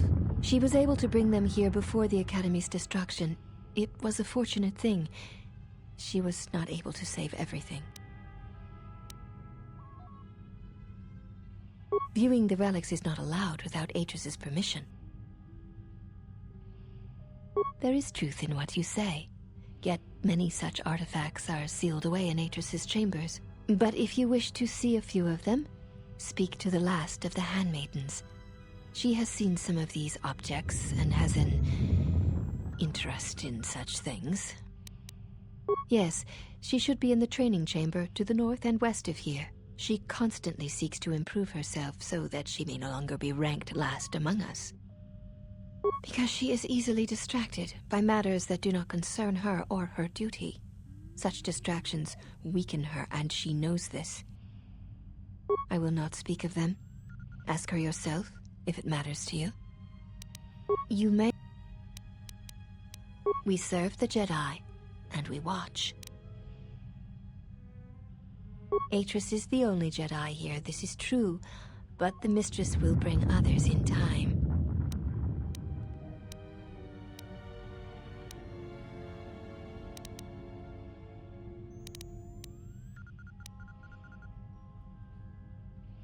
You shall see. I assume you meant no insult. It is forbidden for us to become Jedi, even if we possessed the awareness of the galaxy that the Jedi possess. We are here because we are not Jedi. That is our purpose. We have taken an oath to never follow the teachings of the Jedi, only to watch those of the Order and carry out Atris's will should it be necessary. Atris believes the new Jedi Order that shall arise here will need to be guarded and watched by those not touched by the Force. She thinks it will give balance. Spoken like one who has fallen. If we had been there, you may never have fallen at all. The Jedi have long since lacked anyone to judge their actions and provide support should their power corrupt them. We are this strength. The Jedi Civil War proved that the Jedi are in need of such guidance. It is our duty to watch for aggression, rage, passion, and end it before it takes root.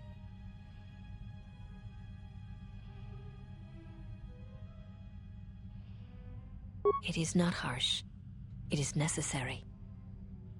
A crude way of describing our duty, but in a sense, yes.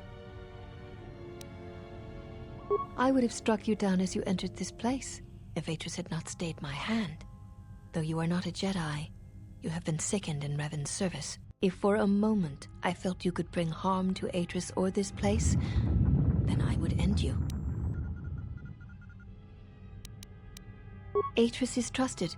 She has watched Jedi rise and fall and knows the ways of both paths to see the signs when they begin. She is a worthy one to judge the Jedi, when the Jedi refuse to judge their own.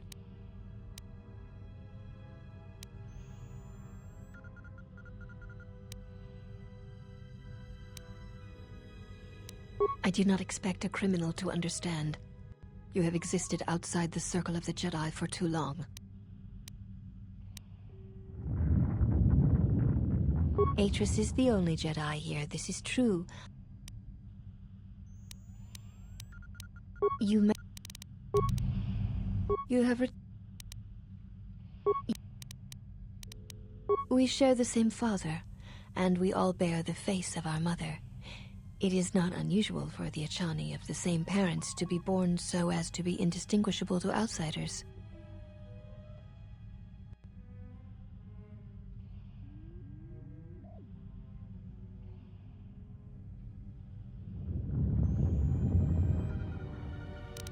As I have said, it is not unusual for the Achani of the same parents to be born so as to be indistinguishable to outsiders. If you seek to raise anger in me, you will fail, Exile. I tolerate your presence only upon orders of the Mistress. She did not order me to endure your questions. One cannot take back an action, and often apologizing for it only compounds the insult. Simply drop the matter and be silent.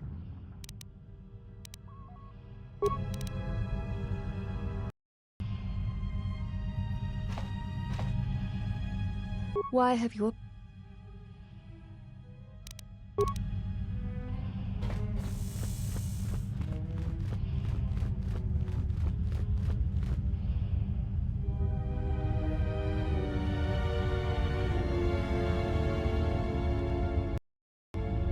You have returned.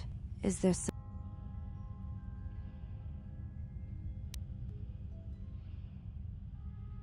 I am the last of the handmaidens. This is...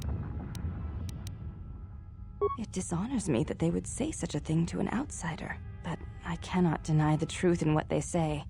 My thoughts are not always focused on training. Perhaps once having known the ways of the Jedi, you may understand what occupies my thoughts. There is much knowledge here, and only one of the Jedi remain. There is so much about their ways of battle, their forms, their stances, that may be lost forever if the last of the Jedi is taken from the galaxy.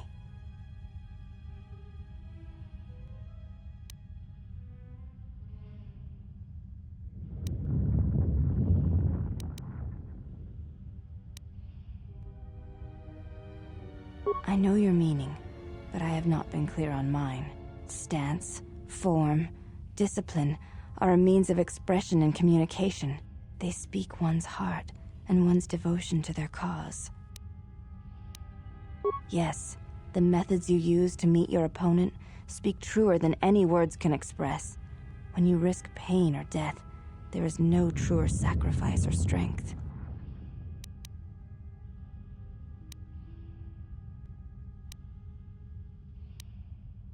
It was to the Jedi traitor Malak. It was to the Jedi traitor Revan. When Terrace was destroyed, it showed Malak's heart through its execution and intent. It was brutal, without finesse, but showed his commitment to defeat the Jedi. Yet with Revan, there was the same commitment, but it was a subtle thing, like weaving threads in a tapestry, or strokes upon a canvas. He spoke through battle and tactics, in a way one could never do in words. He showed his heart at Malachor V, and finally, at the end of the Jedi Civil War. I believe he was speaking to Malak in that final battle, though few knew it.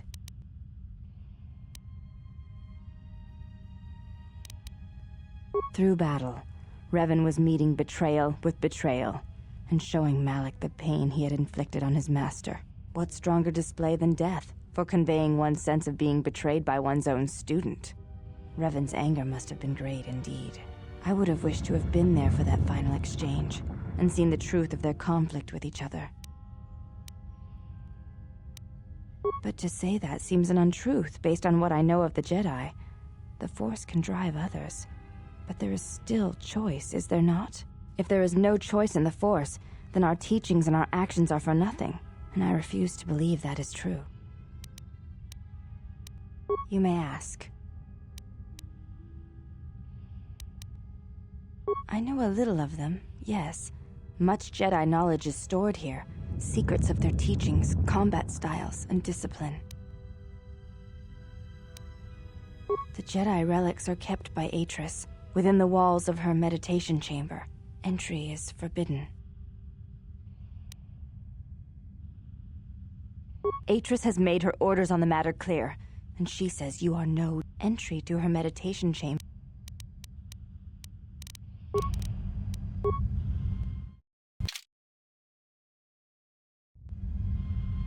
You have returned. I am...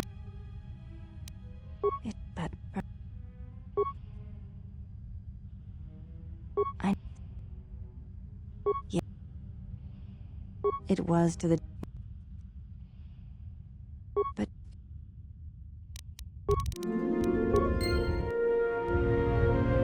You have returned.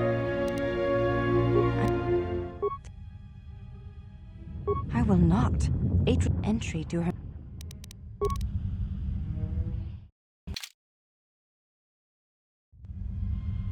You have returned.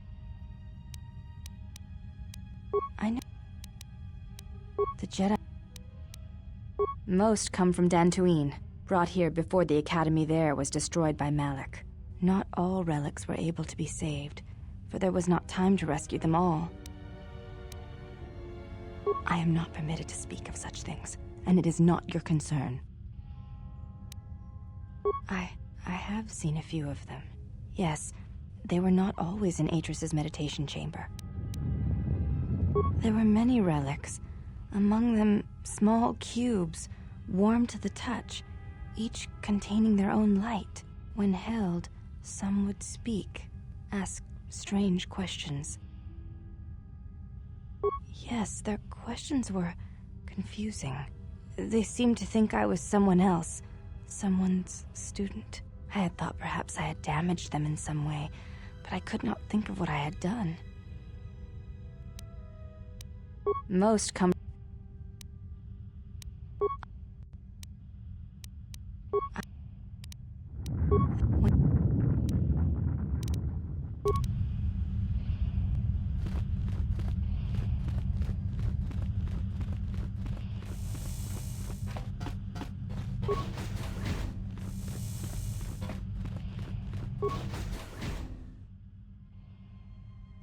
Did you find what you came for?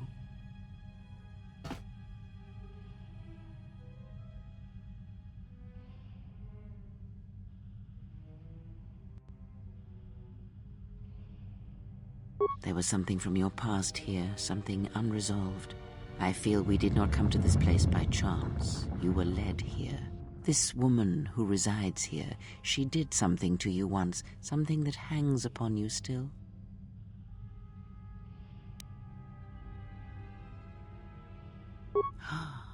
I see it now. The act has left its marks.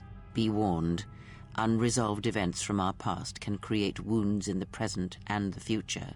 And more importantly, they can distract you, weaken you. It could prove fatal against the enemies we face. There is a Jedi here, perhaps, in that you are correct. Yet there are no students, and this woman, this Atris, surrounds herself with those who cannot feel the Force. Curious.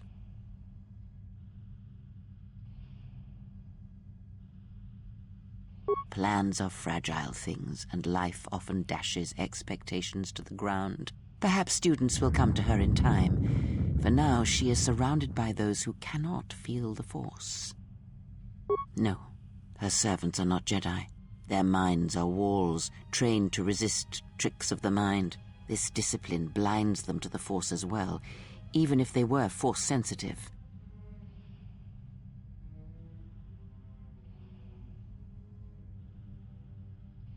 Invade the mind of another. It is not something done carelessly, or when there is nothing to be gained.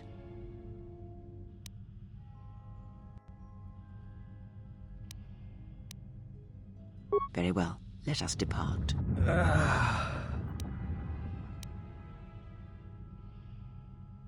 He's only sleeping. It seems the journey here has fatigued him.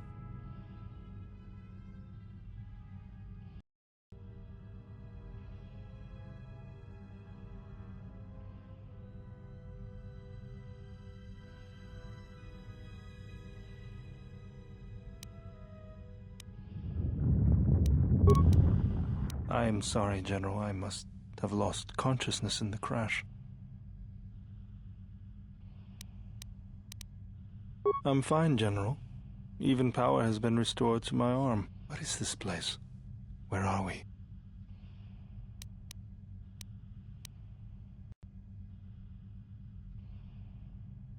This must be where I had detected the energy readings before, and the drain to the restoration shields. This room, this place.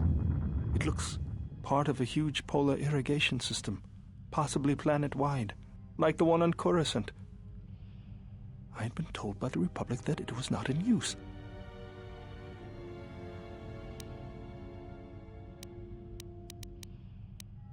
I am, General. If you wish, I may travel with you, or join you at the ship. Very well, General.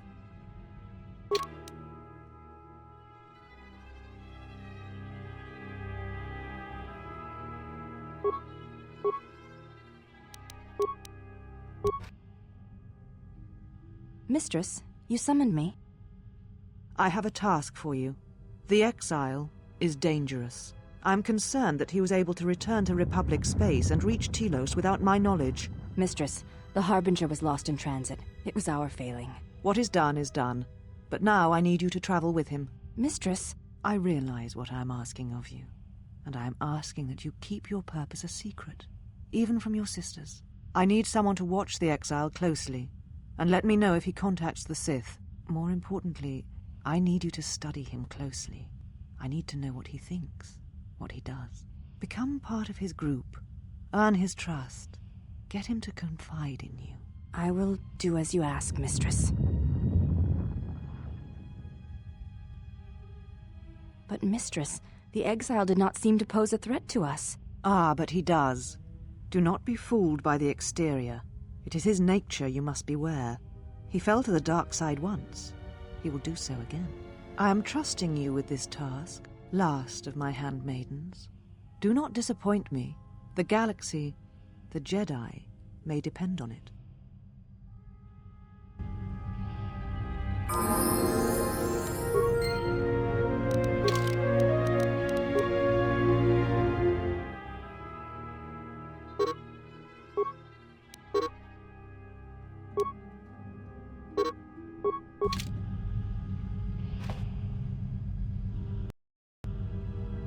Ah, hey. You're back with us. We were just on our way to rescue you from those ghost women when, we got locked up.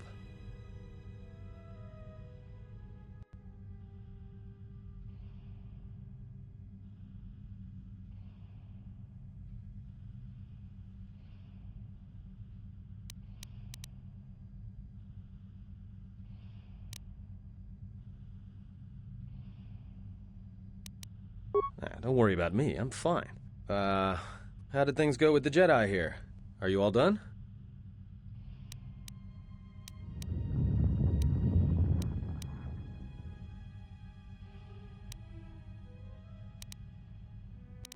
Well, that's not exactly what I wanted to hear.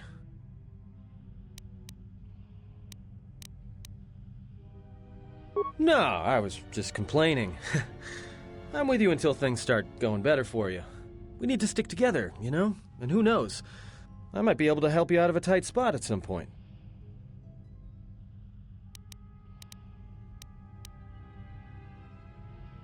Ah, hey, don't mention it. It's my pleasure. What? Look, I'm fine, okay? I was just a little dizzy when I first woke up. Huh? What are you talking about? Oh, that. Don't tell anyone, but you wouldn't believe how many fights you can prevent by just pretending to know that stuff. I mean, it doesn't compare to wearing a lightsaber, but then again, that doesn't seem to help you much.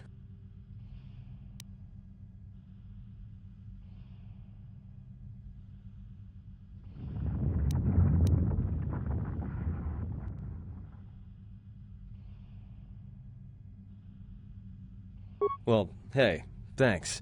But you've got the wrong guy. I'm good at shooting people, cracking wise, and pretending to know how to fight with my hands.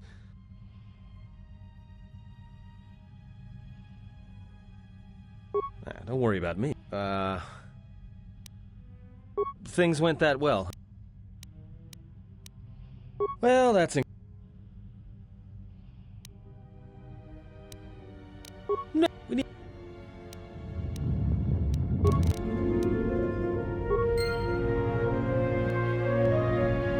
What?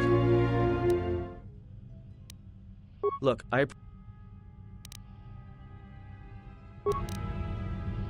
just say the word.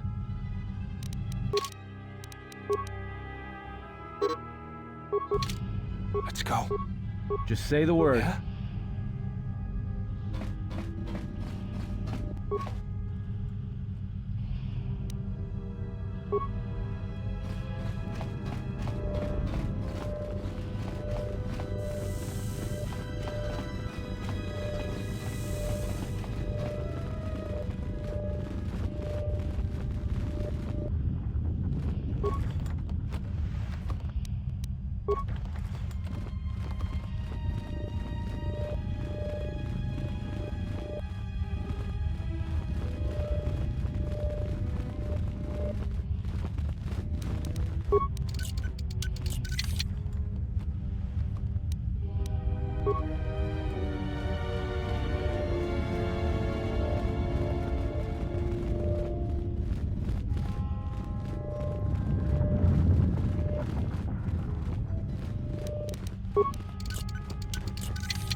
Why have you... Hey, do all these women look alike? Not like I'm complaining, I mean, well, it's interesting. If you have a reason for approaching me, speak it.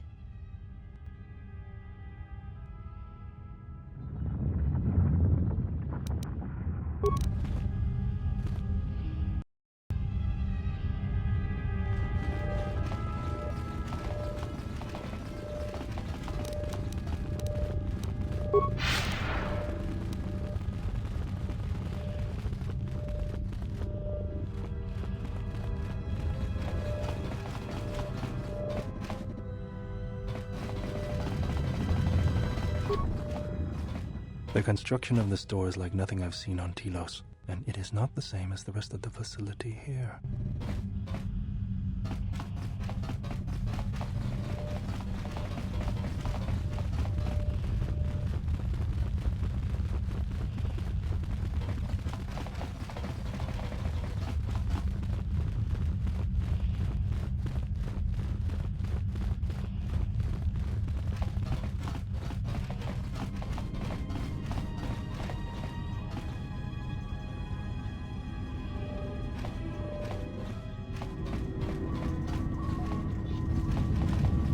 Why have your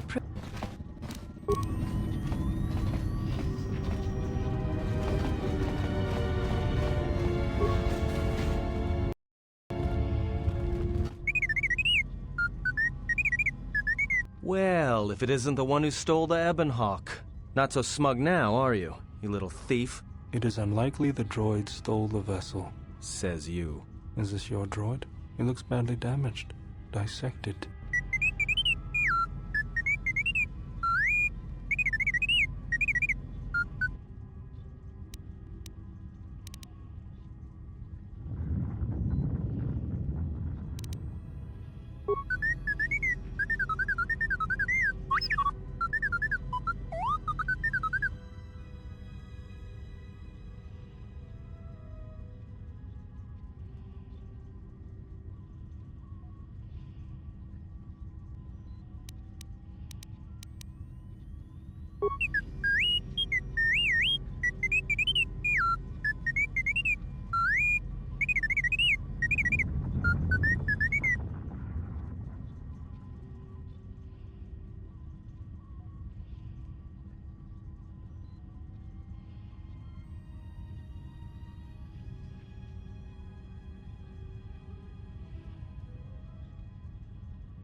Mistress, the last of the handmaidens is not among us.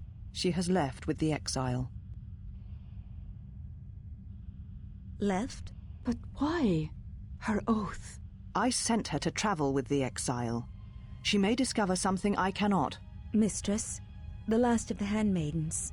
She is willful, and she has demonstrated a fascination with Jedi. It may not have been why. I know what I have done, but it was necessary.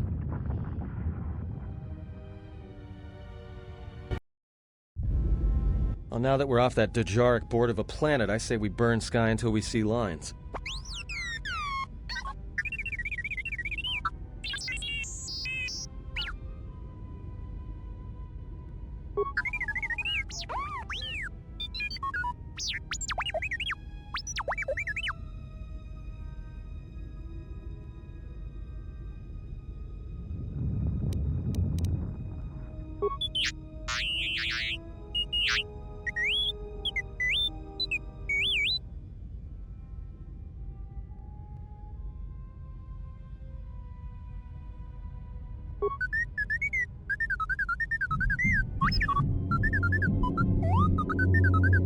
the machine saying?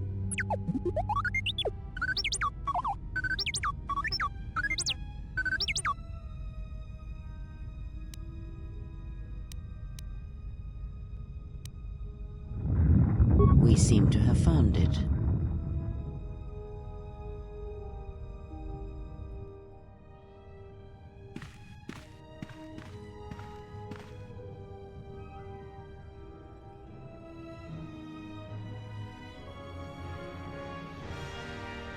Do you know why we have called you here?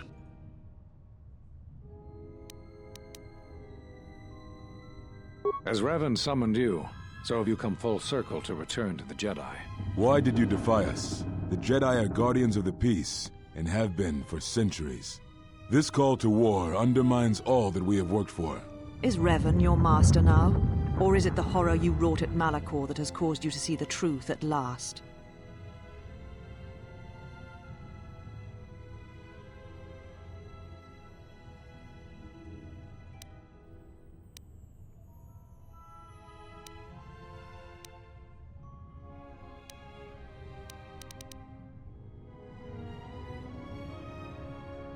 It is good you recognize this. It means you will understand why you must leave us. We feel that your true understanding of what happened at Malachor 5 will only happen in time, and it cannot happen here, near the battlegrounds where you fought. You are exiled, and you are a Jedi no longer. There is one last thing. Your lightsaber. Surrender it to us.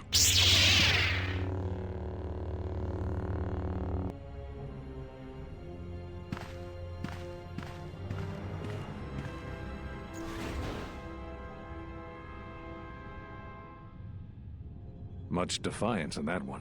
You are correct, Kavar. When he was here, I felt it. It was as if he was not there, more like an echo. Revan's influence has grown amongst the youngest of the Order. He speaks to their passions, not their sense. The war has touched them. Many of them have found themselves in the war against the Mandalorians. It is as I feared, and I fear that we have played into the hands of the enemy. We have not lost a Jedi this day. You felt it. He has lost himself. He is no Jedi. He walked Revan's path, but he was not strong enough. I fear it is our teachings that may have led Revan to choose the path he did. We are not the ones who taught him. We take responsibility, Atris, not cast blame. The choice of one was the choice of us all. Revan's teacher intended no harm, and Revan had many teachers since. Yet they all stem from the same source. Her teachings violated the Jedi Code and lead all who listen to the dark side, as they did the exile. You are wrong. The dark side is not what I sensed in the exile. Surely the rest of you felt it as well. That emptiness we felt. He has changed. Whatever that wound was, it was of the dark side. We should not have let him depart. He will simply join Revan again, or perhaps worse. What would you have done with him, Atris? Be mindful of your feelings. This is not Revan who stood before you. This one walks a different path. No, although that may come in time. We let him go because we must. Where he travels, he carries his destination with him. Malachor 5 should have been his grave. You saw it in his walk, and in the Force. It was as if he was already dead. No, not death. Many battles remain for that one, if what we have seen is true. But the future is a shifting thing, and he cuts like a blade through it. We should have told him the truth. A Jedi deserves to know. No good would have come from it, even if what you believe was true. There is still the matter of Revan, and such truths could leave us vulnerable on two fronts. Perhaps in many years, we will call him before us and explain what happened to him, and how he may be healed. Until then, he must accept his journey. But he may never discover the truth, and he will never know why we cast him out. And that is the future we must accept. Those Jedi sure like their secrets, don't they?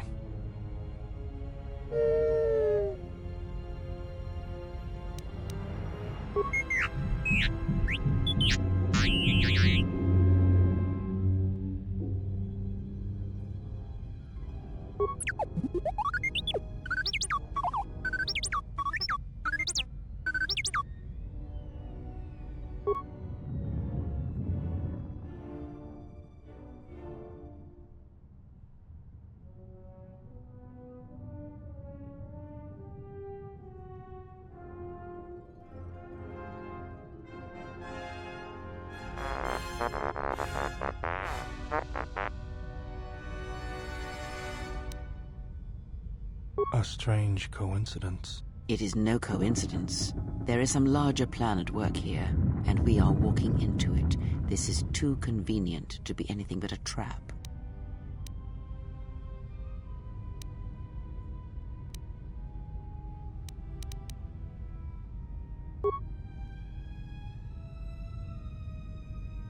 Those are Atris's records you have stolen. What the hell are you doing on our ship? I have come to join you. I can help you against this threat. Well, we don't want your help.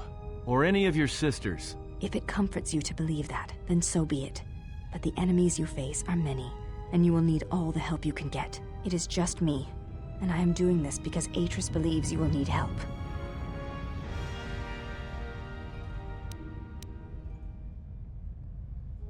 Indeed. But of course, what does one more matter to our journey? I have had enough of this. I will be in my chambers. Yeah, me too. I'll be in my chambers. But since I don't have any, I guess I'll just go to the cockpit like I always do. If she's coming with us, she gets the cargo hold. Might remind her how fun it is to get locked up. General. The cargo hold is enough. I assure you, there is little I need. I will attend to myself.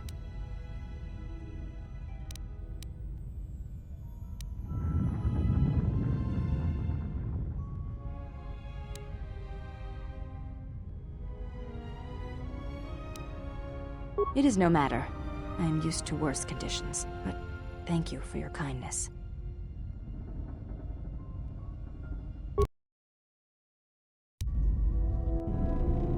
General, is there a reason you don't carry a lightsaber anymore? That's not your lightsaber anymore. That belonged to someone who served Revan in the wars, not the person you are now. You could build another one, if you wanted to, but you know that.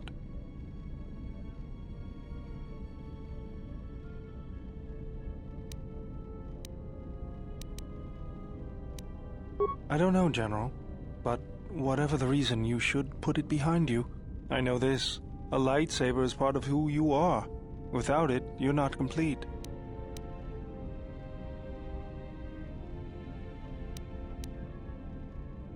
I think I can help you out there. I happen to know the parts you need. We need a power cell, emitter matrix, lens and focusing crystal. Though I have to admit the crystal is beyond my means. Never did understand them. Those parts are fairly common, though a Jedi once told me that it's best if your lightsaber reflects you, and if it is constructed of things that identify it as your own. Just bring the parts to me before you get started building it. I'll make sure they're usable. For the last time, no.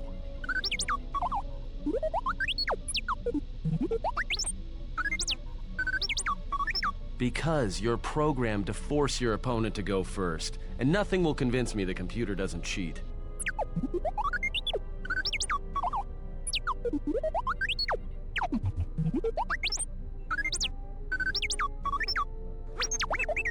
Even if I didn't have to go first and somehow I didn't suspect you of counting cards, I still wouldn't play with a trash compactor.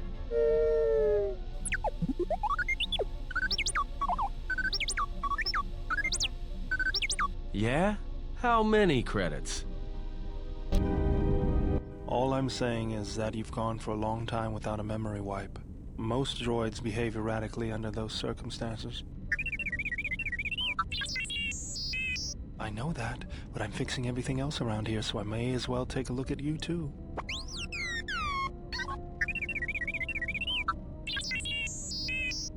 What was that? That's what I'm talking about. That is not normal droid behavior.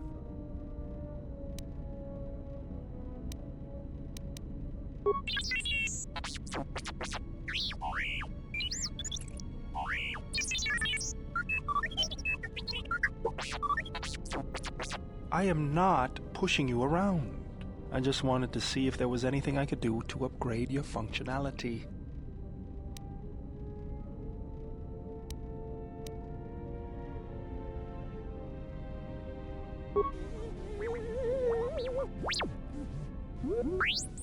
Thanks for the vote of confidence. Good.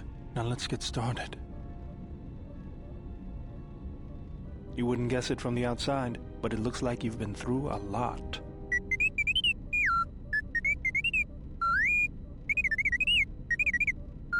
I'll bet. I'm all done with you. If anything comes loose, let me know and I'll put it back in place.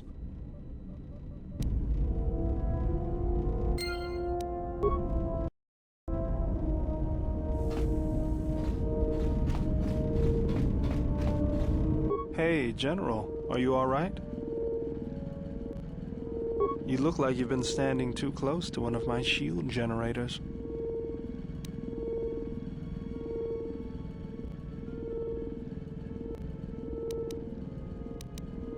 Whoa, Claude. Seriously, you don't look that way from spending extra time, and I feel a little...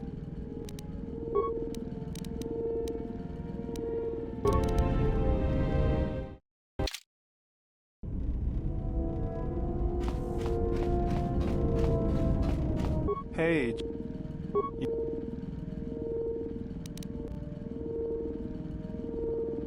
was there something you wanted me for?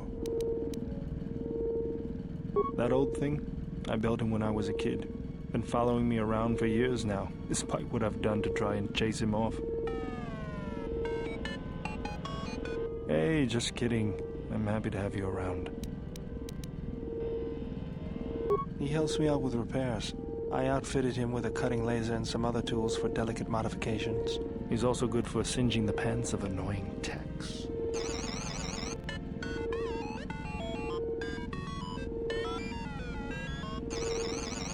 I've been thinking about doing some other work on him, but I barely have time. Too busy fixing up the ship. Something else I can help you with? If the Republic would just rein Zerka in, there'd be no problem. But as long as Zerka is allowed to undermine the Ithorians' efforts, Telos will remain dead. I can't take seeing my work being used by those bloodsuckers. But there's nothing I can do about it, so let's talk about something else. Something else I can help you with? I got tired of it. Kept dropping my hydro spanner. Figured I'd get a new one.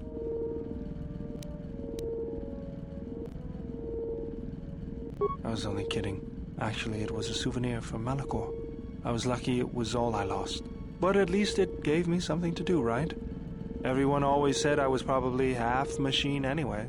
Something else I can help you with? Let me see what you have. No, you're still missing an emitter matrix and lens. Something else I can help you with? Just working on the ship. I'm not sure who got her up and running, but I'm amazed she's even space-worthy. Whoever made these repairs doesn't think like most mechanics. But don't worry, I'll get everything in shape. General? Sorry, guess I can't get my head out of the past. I moved around for a couple years. Working as a starship mechanic got me from place to place. I wasn't ready to settle down after the war. Then you understand my restlessness. Though the war had ended, I couldn't find peace in anything. As long as I kept moving, I didn't have to think about what happened. Know what I mean?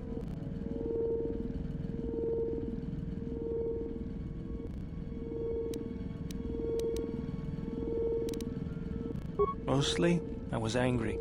Angry about what I had done, about why I had done it. I decided I'd do something constructive. I wanted to make up for the things I'd done in the war. I wanted to design planetary shields, but there weren't many systems with the credits to spare. There was more that needed to be rebuilt and protected. I found out that Telos was going to be the flagship project for the Republic, and it sounded like something good. I saw Telos before the Sith raised it. It deserved a better fate. But Zerka ruined everything. I thought I could force Zerka out on my own, but I guess I can't fix everything myself. It's good to be working with you again, General. Something else I can help you with?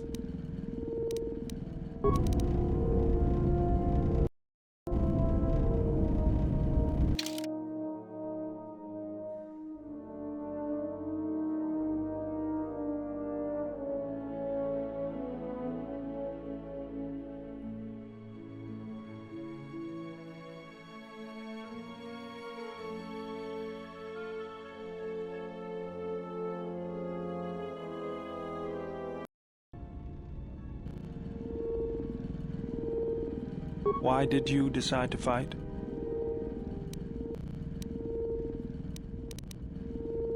I felt the same way. I remembered when word of the Mandalorian attacks arrived on Iridonia. My people had colonies across the Outer Rim. Many of them were among the first systems to fall.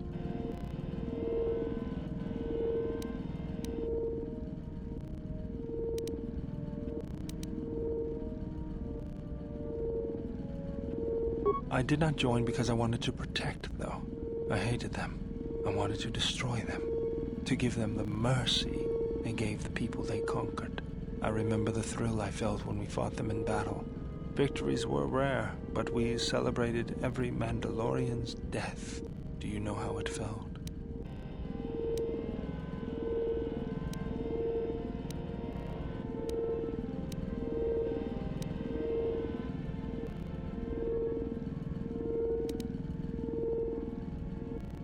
I couldn't do that. It was almost as though the battle took control of me, drove me forward. It's always on my mind now. That loss of control blinded me, turned me into a weapon. I just needed to get that off my chest. Was there something you wanted me for? Sorry, General, I'm flat out. I'll see if I can make some more when I get a chance. Something else I can help you with? Yes, General?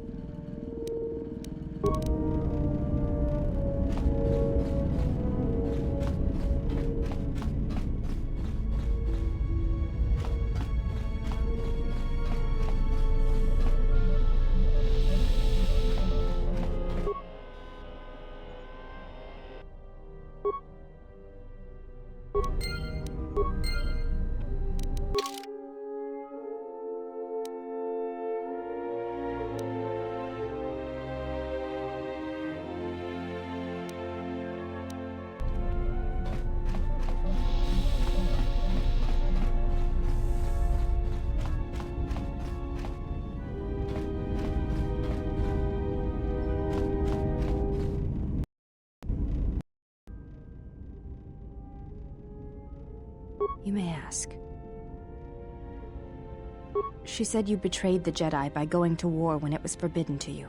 You turned on your masters, your teachings, and yourself.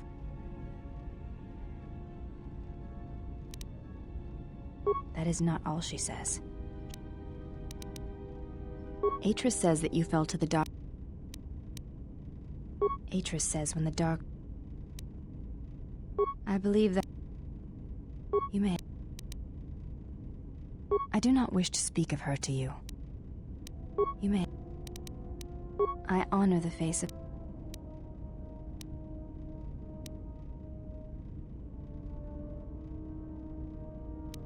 There is no need to apologize. It is not... You may...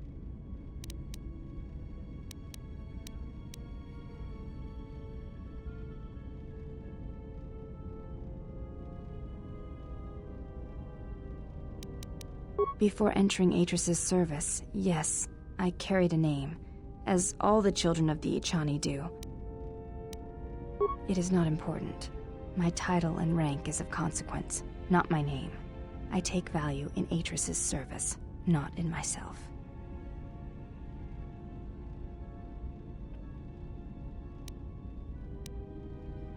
We all have value in our oaths to others, and the promises we make. When we make that pledge, we are pledging ourselves to something greater. When importance is placed on the self, then by such acts the galaxy is unmade.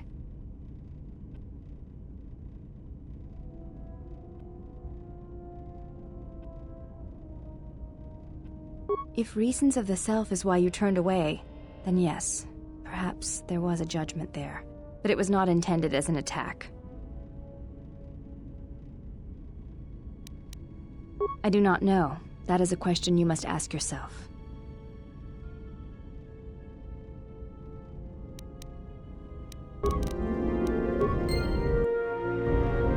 Yes?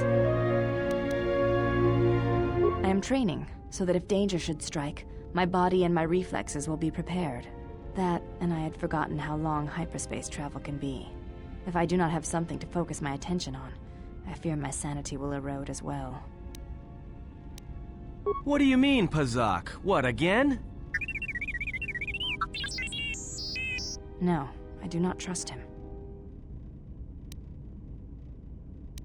That too.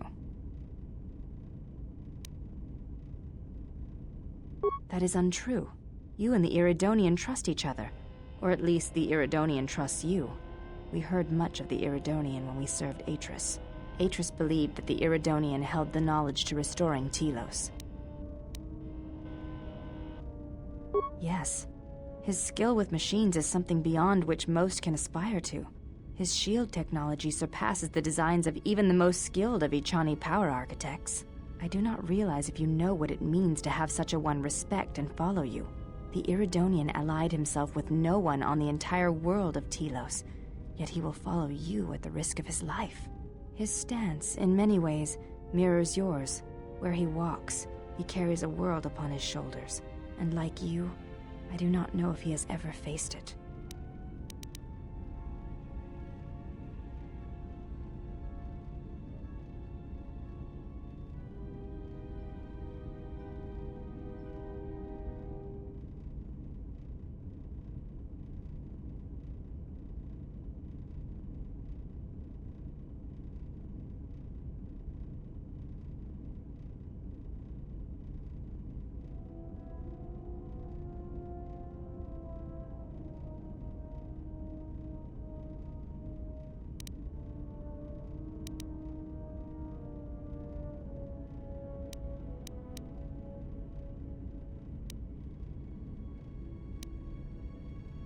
The reasons for such siphoning of power are complicated, and I do not know all the answers. But there is something greater being achieved. The teachings at the Academy must be preserved, even if it draws strength from Telos. Yes, his skill with machine, I do not... His step...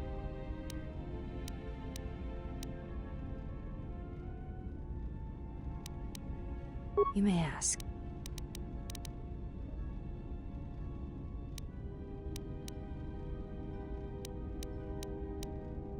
I honor the...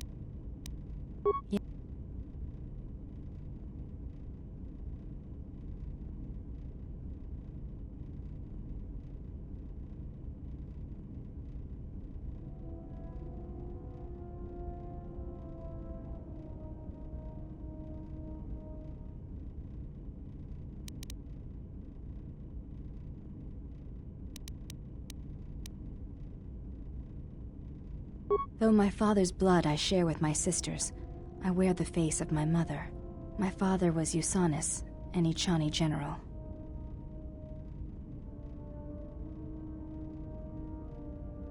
He left our family to serve in the Mandalorian Wars, but his choice was not because of battle. He went to join my mother, one whose movements and spirit matched his. His only desire was that they fight together, side by side, for as long as there were enemies amassed against them.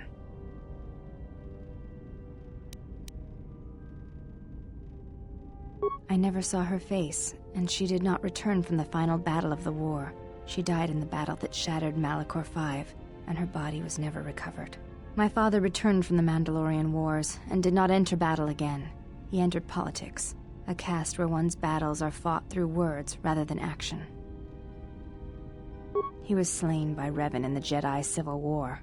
When Revan sought to destabilize the Echani worlds, Revan succeeded. The fact that our father chose battle is not shameful, but that is not the reason he went to war. He went to war to be with the one he loved, but not the one he had pledged himself to. He was disloyal. I am the mark of that disloyalty. It is said that such things run in the blood, and I have fought long to prove that this is not so. That is why I am different from my sisters. Yet I am pledged to them, and Atris, and I would die before betraying them. I tell you this in trust, and ask that you not speak of it to others. I only wish you to know. Because when my father returned from the Mandalorian Wars, he walked as you do now. There was something wounded inside him. He did not speak of what had happened there, and with us he was silent, changed. When I look upon you, I see in you an answer to a question I have searched for all my life, and that is why I tell you this now. I do not believe you to be the monster Atris made you out to be. I believe your choice was my father's choice, and it was just as difficult.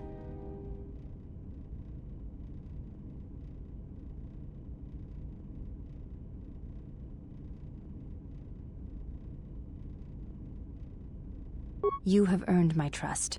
I wish to honor the trust you have shown me, and I wish to explain what you meant to me. I know it is difficult for others to see why I am here, but it was important that you know one of the reasons, and know that it is not simply duty that I am here, but because I want to be here. I want to fight with you side by side for as long as there are enemies that threaten you. You are a leader. Your stance, your every action proves it.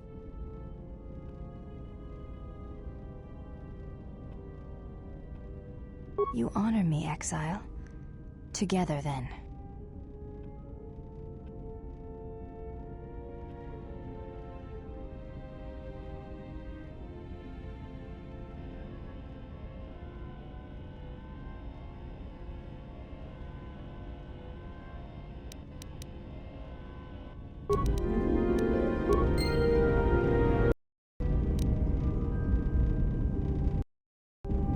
Yes? You may ask. I am the last of the handmaidens. This is correct.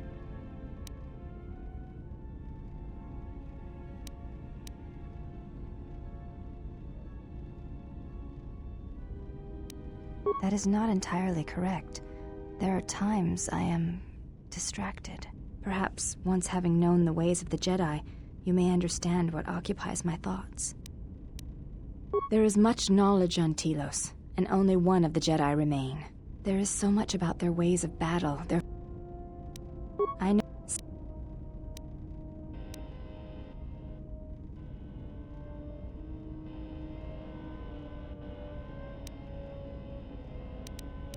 It was when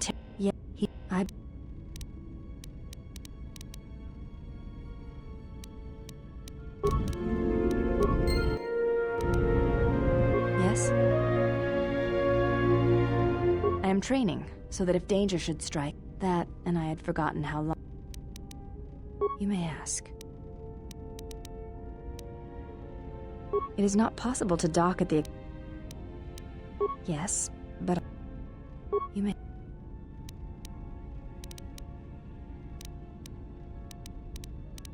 I am training, that, and I...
Something up?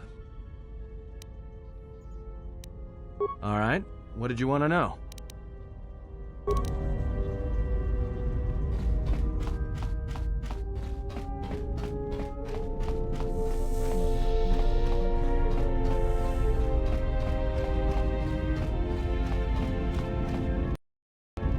How many more do we intend to gather to us?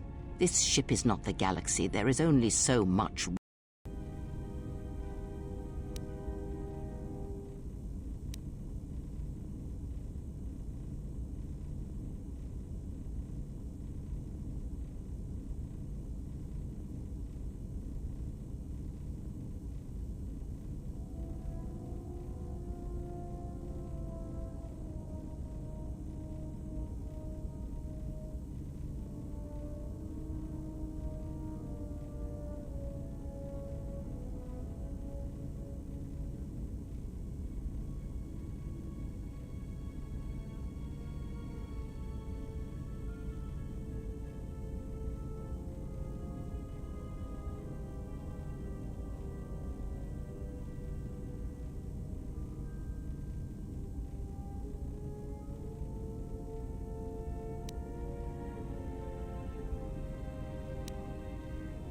Then prepare for an army, I think, for it seems many more will come in time. They will follow you because you are a leader. Their kind always needs such, even when the figure deserves no such obedience.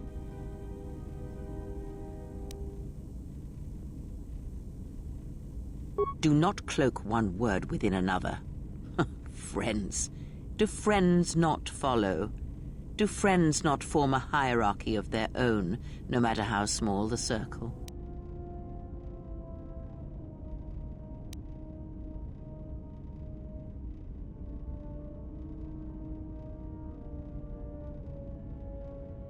I am too old for friends, and when the years settle upon you, you will dispense with such words as well.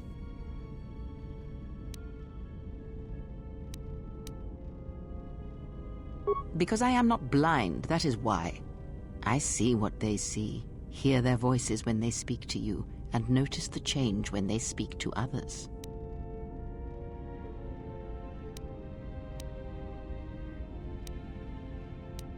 I know many things, and I know what I am not. I am no leader. I speak with a voice that will never move others. I speak with a passion that goes unheard. They obey you because you are a leader, and perhaps something more. Have you noticed what has been happening? Have you felt it in them? They echo you, either fighting or surrendering to their feelings, their loyalty, their duty.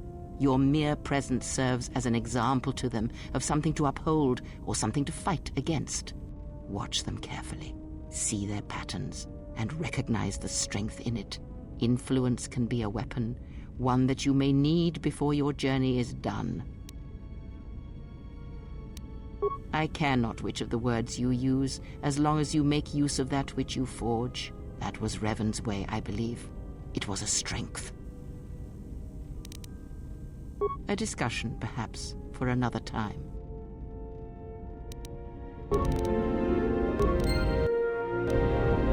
You are spending time with the servant of Atreus.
I knew her mother. She was a Jedi Knight, a master, named Aaron Kai. Jedi are forbidden to have children, and when the crime finally came to light almost a decade later, Kai was exiled. She joined the Mandalorian Wars after the shame of her birth was revealed. Revan welcomed her, and she was said to be a skilled warrior, beautiful and strong in the Force. The Force flows strongly in the blood of those born from Force sensitives. I doubt that Aaron was any different. If the servant of Atris is of her blood, then the potential lies within her. If you train her, if you teach her the ways of the Jedi, you will be asking her to break her oath to Atris. It would be best not to train her, and let the bloodline die with Telos.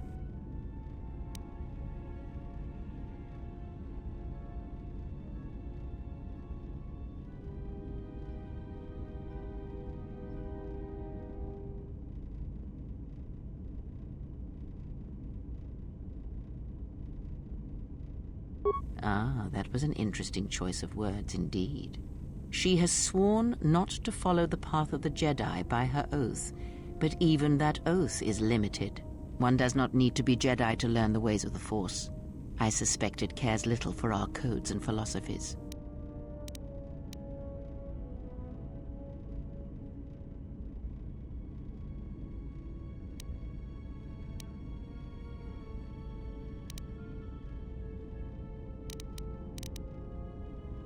Once there were only Jedi. I wonder what evil was in such days. And to think once there were no Jedi at all. Perhaps the Force defies such rigid classification of its followers. But we were speaking of the servant of Atris. I would caution you to be careful of your interaction with her. She is not as tempered as you. You must train yourself first. The time will reveal itself. Yet if you persist as you have, building her trust, then you will be training her, whether you know it or not, until the choice is hers, not yours. Before you go, a word of caution. Spend time with her if you must, but recognize where your true loyalties lie, to the galaxy and yourself.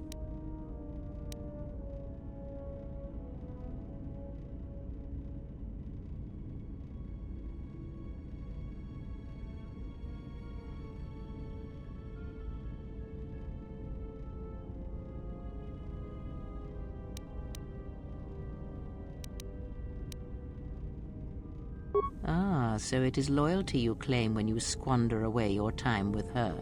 Never have you wondered what it would mean in the Ichani rituals if the two of you sparred and fought, and you won, completely and utterly? If perhaps she would give in, surrender herself to you? Few are the thoughts that can hide in the shadows of your mind.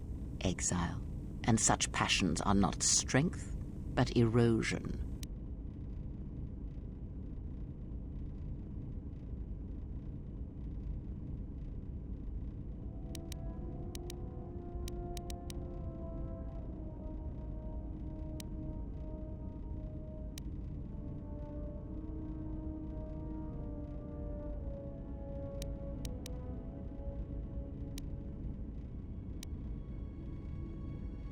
I cannot help but hear you at times, and such curious thoughts they are, not at all like a Jedi.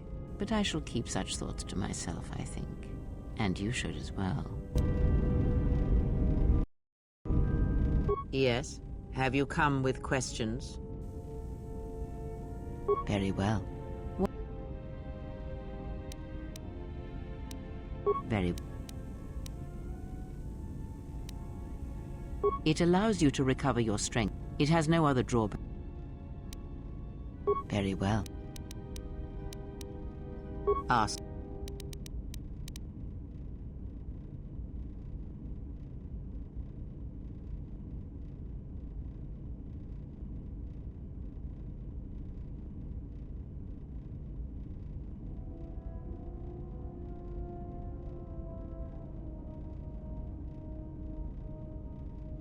There are countless reasons, and I have neither the time nor the patience to list them all.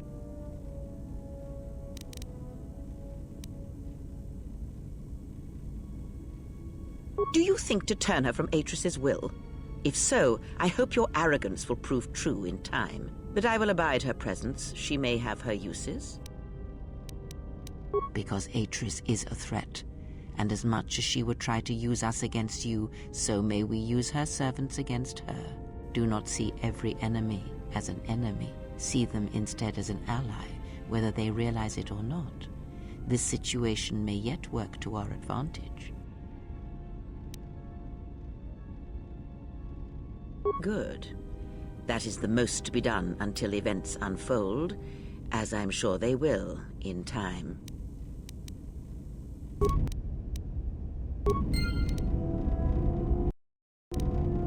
Yes? Have you?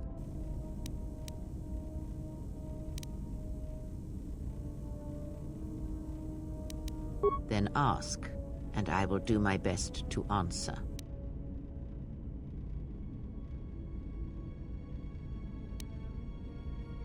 There is nothing wrong with my sight, if that is your question. I see all that I need, though the seeing of things flesh and blood has failed me some time ago. They were distractions only. There is nothing wrong with my eyes. They simply have atrophied from use. They are adequate to distinguish shapes, silhouettes. If need be, I could heal them, restore my sight, but sight can prove a distraction. When one relies on sight to perceive the world, it is like trying to stare at the galaxy through a crack in the door. But that is a lesson for another time. You must learn to see crude matter for what it is, before the veil is lifted. Yes? Ask.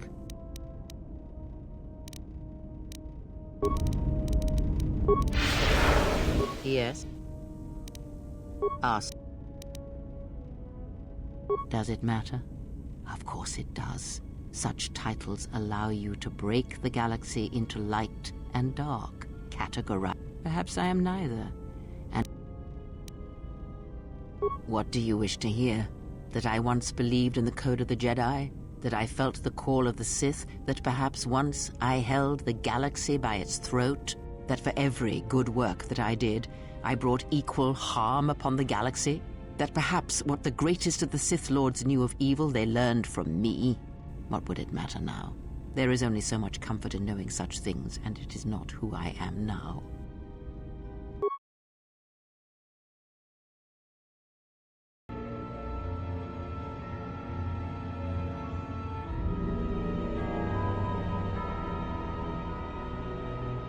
There are dark places in the galaxy where few tread, ancient centers of learning, of knowledge, but I did not walk alone. To be united by hatred is a fragile alliance at best.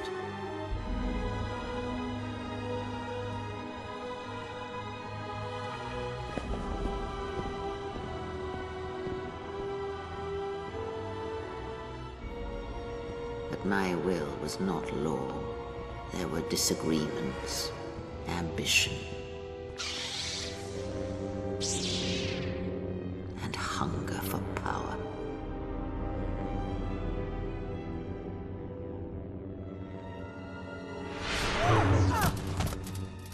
There are techniques within the Force against which there is no defense.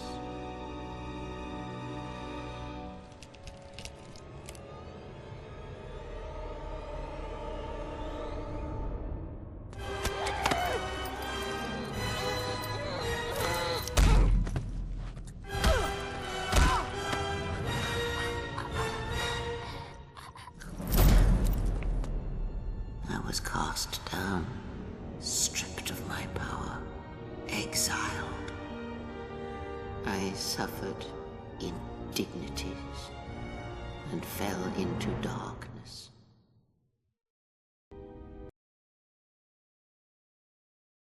And use that knowledge to become greater than I.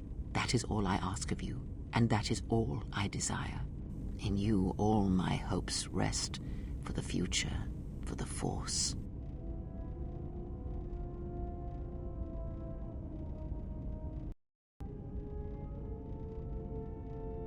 If it means so much to you, then this I swear to you upon my life, upon our lives, that when your training is complete, I will answer everything. There shall be no more shadows between us, only truth that exists between master and apprentice.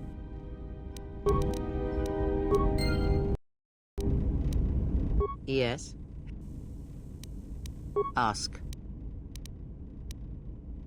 I know her as much as I know any Jedi. Ask. A discussion. Ask. I miss. Ask. Nothing more than we. There is.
What is it?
Unnecessary observation. Targets acquired. Annoying recitation. Let us proceed to facilitate communications. Recitation. And bring about the termination of hostilities.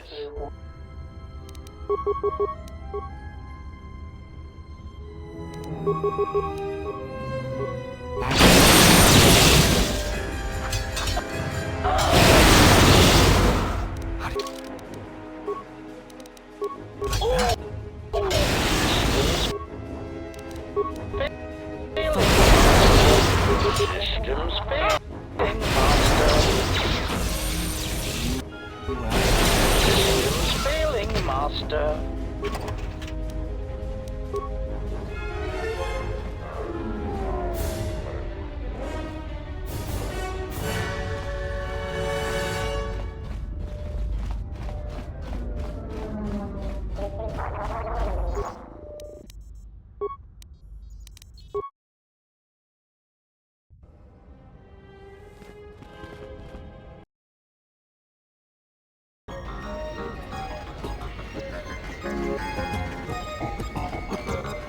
We're not in... And this crimson... We're not... Don't always...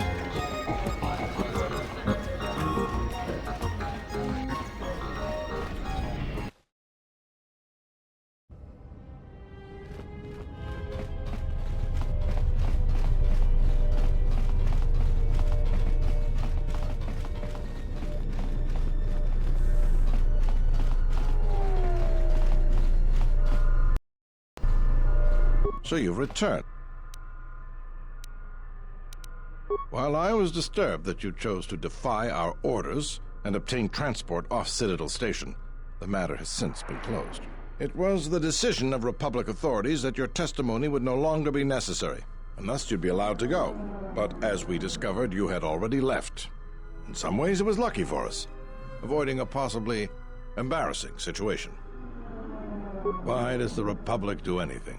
The head doesn't know what the feet are doing. The hands don't even know they've got fingers, let alone where they are. My opinion, they probably performed their independent investigation and figured it wasn't your fault. Anyways, you should just be glad I decided to overlook the fact you escaped arrest.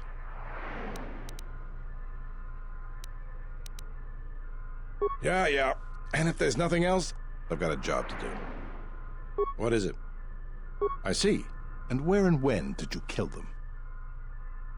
I see. Well, you certainly earned the bounty on those two dangerous criminals. Here it is. I think you'll find the amount more than adequate. The TSF once again thanks you for your cooperation.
Well, check it again. It can't be anything else.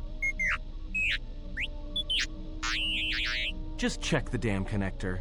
I don't trust the diagnostics any more than I trust you.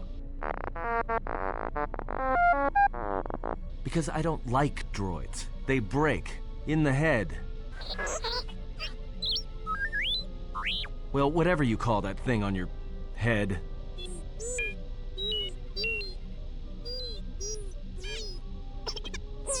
Yeah, well, if I'm mean to you, it's because I care.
It's the gaping maw of Nal Hutta, swallowing all the cargo and spaceport thugs the galaxy has to offer.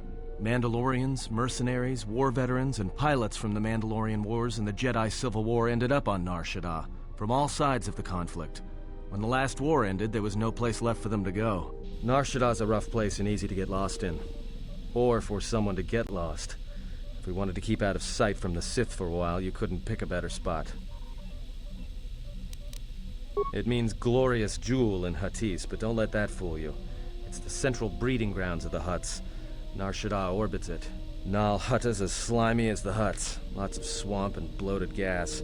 It's where those slugs reach out and grab chunks of the galaxy. Trust me, we're not going to go anywhere near the place unless we want to be washing the stink out of our clothes for the next few years. That bad? I didn't think anything could compel you to bathe. You spend all day thinking up that joke? Maybe you and Beodur should start a circus. I fail to understand the reference, though I doubt your explanation would prove worthwhile. Anyone flying the Star Lanes has docked on Nar Shaddaa at least once. I wouldn't want to live there, and I doubt anyone does by choice. Not everyone who came to Nar Shaddaa were soldiers. A lot of worlds were destroyed by the Mandalorians, and the Jedi. Left a lot of people wandering the galaxy. Yeah, some came looking for work running freight and cargo. Still, there's only so many ships to go around and so many workers. So others lend their weapons to the Hutts in the exchange. It's become a prime base for raider recruitment across the galaxy. It won't be easy. There's so much traffic on Nar Shaddaa. Finding anyone on the moon's surface is going to be hard. We're going to touch down in the refugee sector. There's a lot more traffic there, and it's harder for people to spot you coming in. Or find you once you arrive.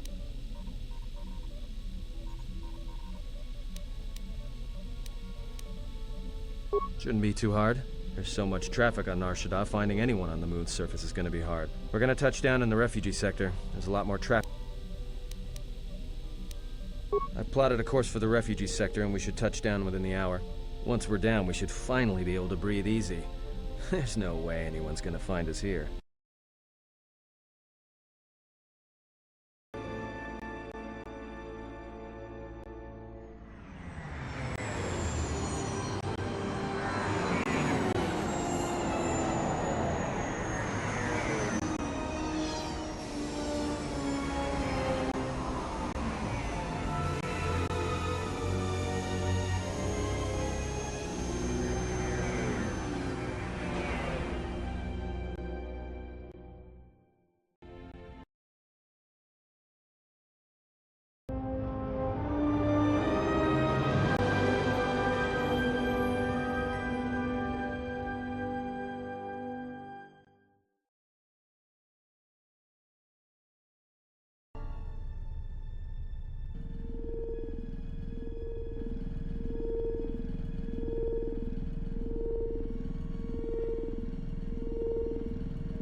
Perhaps you have heard that the Jedi comes to Nar Shaddaa.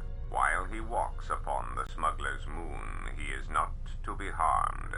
You may watch him, observe his movements, but nothing more.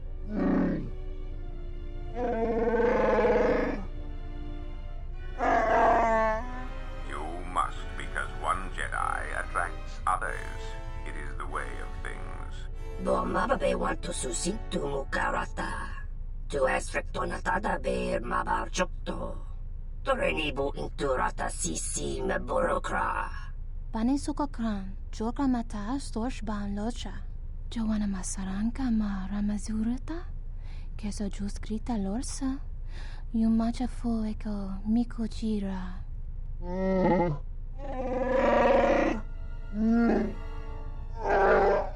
Loka kamaran endoso ranwi no chabi. Tu rantamana sobu. Febko emareyam ga watasitu insula rakarakachata. Tamaso kinchuda wanka. Mopi una wana si chokoratawa.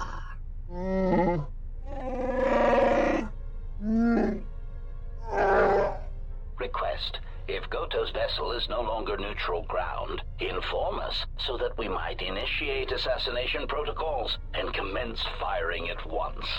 The hupo boteño go jucho picha, guentaba ni sochu, norotoga proto lala shishi, jubadosa jibacha, ratak mansan, tokosha na chitolo. Joanna masaranka ma ramazurita, keso juskrita lorsa, yumacha fueko mikujira, kawanabota atagwa kankadiwa.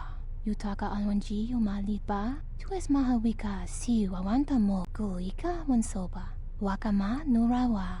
Observation. Jedi follow the self-destructive path of pacifism and tolerance. They will not attack first. Honta no saka, jita bedwana maticha, doveri nincha yonona shitasa chuch. Si machadana, dona we searcha makaran.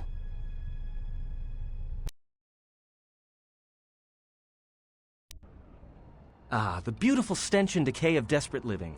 This moon, it teems with life. It is difficult to center oneself. Welcome to Nar Shaddaa. Towering buildings kilometers high and miles deep, with canyons so wide you could have a dogfight in them. Word of warning, watch where you step, or you'll fall for hours.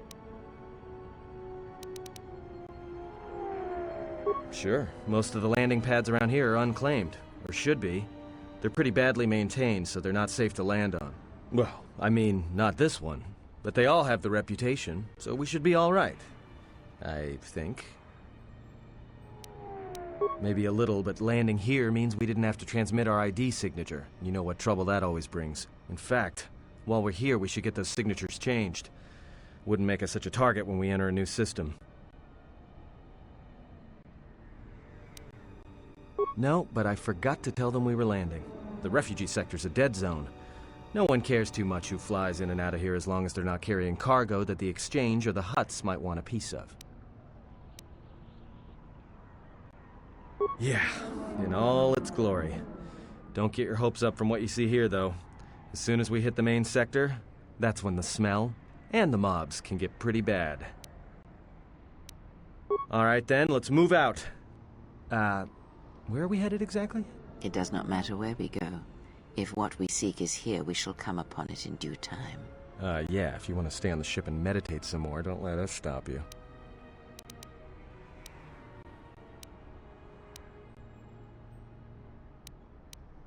There should be a central trading hub up ahead. Their stock's probably not the best, but they may have some things worthwhile. Then just being here should be enough. People in the refugee sector don't tend to ask too many questions. We should be safe enough. Well, that means finding either a bounty hunter, a ranking member of the Exchange, or someone willing to talk, none of which are too appealing. Bounty hunters in the Exchange are going to want to shoot you, and someone who is willing to talk to anyone, which means trouble. The bounty is a waste of our efforts. All that matters is the Jedi. The intentions of the thugs of this moon are of no consequence. This bounty poses a threat to him. We do not need two beasts at our back when the Sith are enough. If you are so certain of your path, then do what you will, servant of Atris. It makes no difference. It's up to you.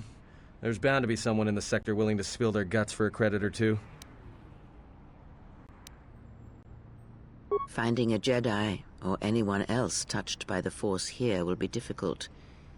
The mass of people, the rush of their emotions. It makes detection difficult. But this moon does not get any smaller while we wait. This sector is as good as any place to begin our search, so let us begin. Well, if we're gonna search a moon of a few billion inhabitants for one Jedi that even our own can't sense, might as well start as soon as possible. Alright, if you have any questions, just ask. We should be able to leave the ship here as long as we want. No one supervises these landing pads anymore. You there! Uh-oh. What's with you? Letting that piece of junk sink its struts into my landing pad!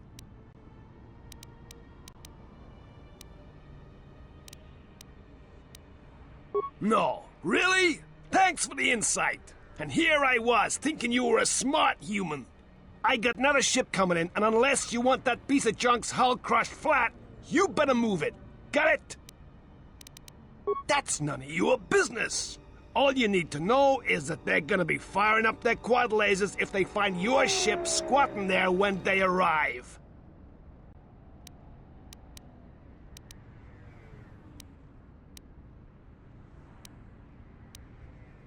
Yeah? Right now, all I'm hearing is talk. How much you offering?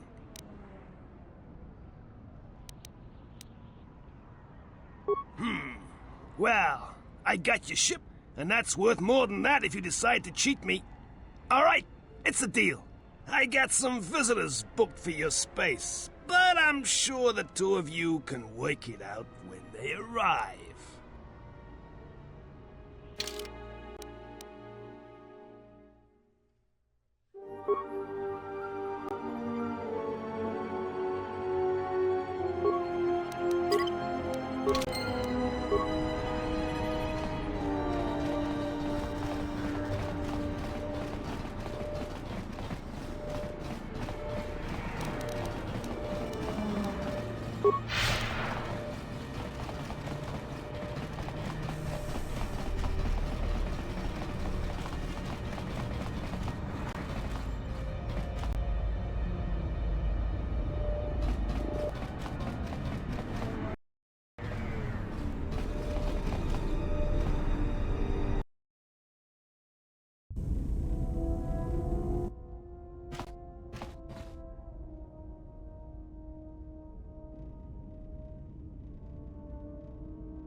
my lightsaber.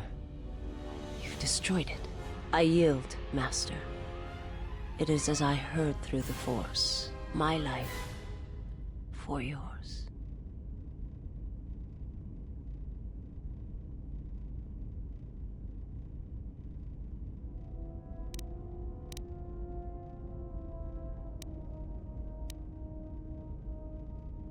You must. The alternative is only another death, and I would rather die by your hands.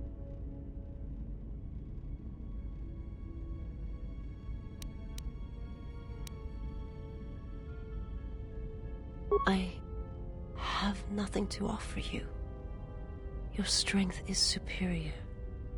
It is as I felt.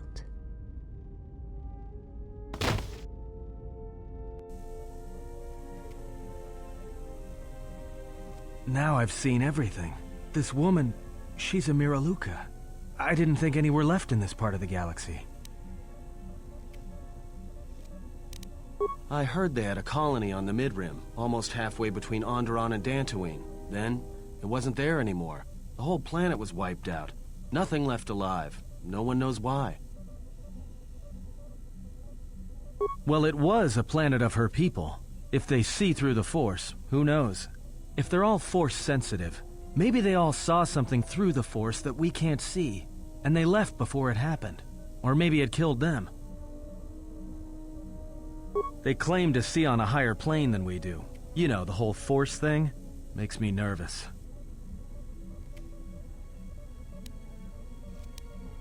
Yeah, they're a pretty secretive race. I heard that some of their kind become Jedi, but a Sith? That's a new one. I'm not sure how you'd go about killing one. It'd be tricky. Just mentioning it, she looks like she's suffered enough wounds already, even after the beating you gave her. Well, some of her wounds are pretty bad. Looks like she was already carrying her share of scars, though. I think she'll recover, yeah.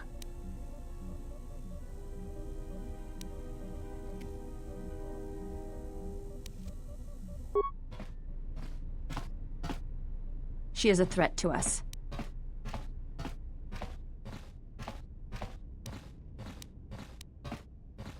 I am not asking that she be harmed or interrogated, but she is of the Sith, and she has attacked us once. She should not be allowed to walk freely on the ship.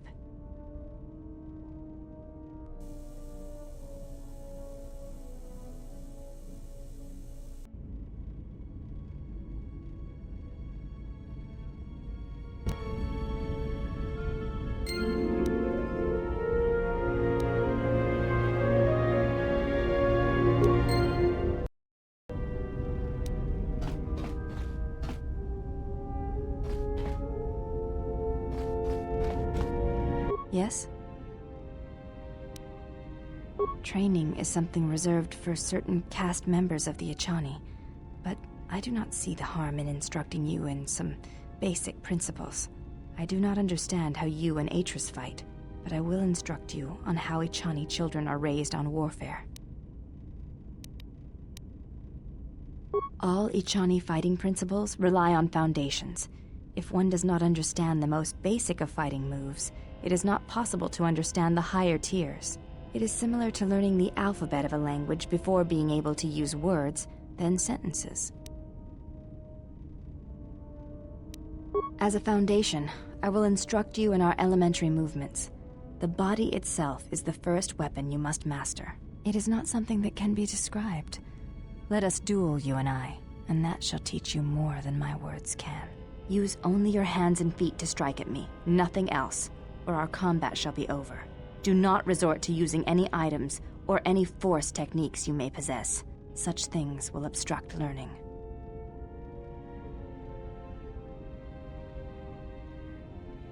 Very well. I shall match my movements to resist your efforts, and do not hold back, or I will hurt you.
You fought well indeed.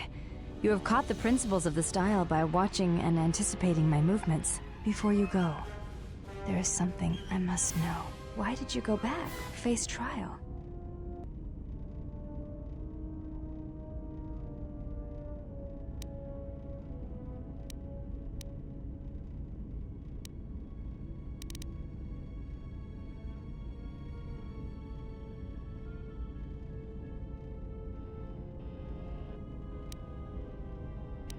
I see. It was always something I was curious about. To walk to one's own sentence willingly. It's a brave thing.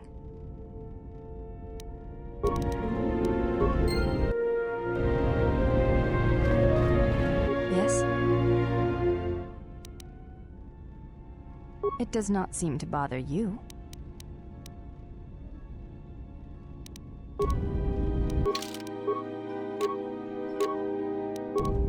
Yes?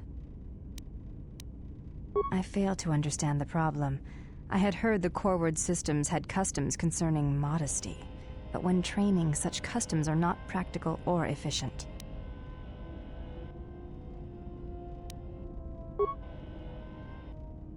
I can see no fault in your reasoning. I do have bulkier clothes. Will this do? They suffice for training purposes. They belong to my mother. She was the one my father followed to war. She was a Jedi. I never knew her. There is no absence of presence when there was nothing there to begin with. I miss only that I never knew her at all, and what it was about her that caused my father to follow her to war.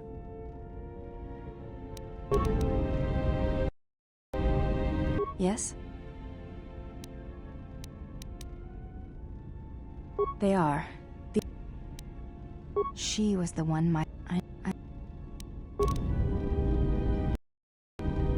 Yes? I do not think you are ready. Duels among... Your modesty has no place in... It is the way of the Ichani to be able to read their opponents, to know where an opponent is going to strike before it connects, anticipate it, and then strike against them. Ichani battles are fought several minutes in advance. In many ways, it is much like the game of Dejarik, played in the core systems. The most advanced among the Ichani are able to predict the course of battles by months, and the most revered are said to be able to predict the path of wars. Only Revan ever demonstrated such skill in war, and even as he slaughtered us, the Ichani still respected him. You are already doing it. If you do not know you are doing it, then training will make you a dangerous opponent indeed. Come, as we fight more, I will teach you. Do not think about predicting my movements. React instinctively. You are doing better. At first I was afraid that your awareness of your own ability might ruin it, but that is not the case. You learn quickly. Perhaps it is your connection to the Force that allows such things, but I do not think so. Now you fight as an Ichani warrior fights, always in the future.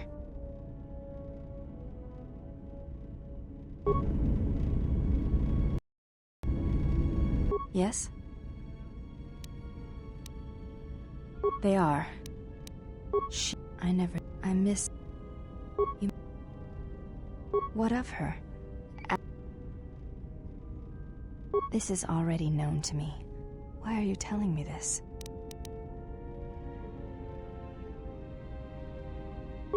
I do not know enough of you yet to speak of such things.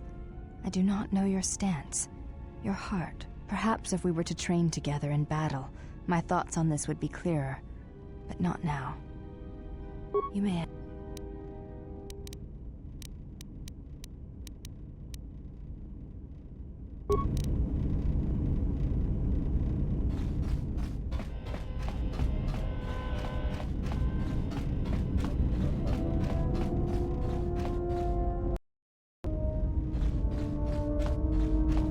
My life for yours.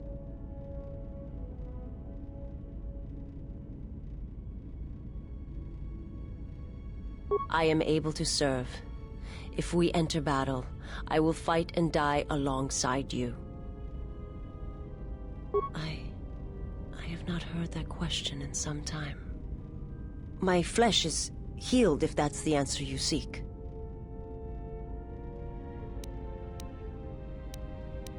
I know, and I fear that others will see the mercy in your actions, and in my survival, and use it as a weapon to do you greater harm. I felt you, heard you through the Force. It was like a sound at the edge of hearing, and when I heard it, I found I could not ignore it. I serve my master. I am an emissary, a scout. My master was aware of a disturbance in the Force, but was unaware of its nature, of you. The disturbance is not something one feels from a living thing. There is little my master does not know, and that you eluded his sight for so long is significant, but I do not know why. You cannot. His vessel roams the borders of known space, and even I do not know where he travels, until he calls for me. Even if I could lead you to my master, I cannot permit you to find him until you are ready. If I bring you before my master untested, without your potential realized, then you will be lost to me, and I cannot allow that to happen. It would be as if one brought fire to a paradise valley, shattered a cavern of rare crystal, or blinded a painter.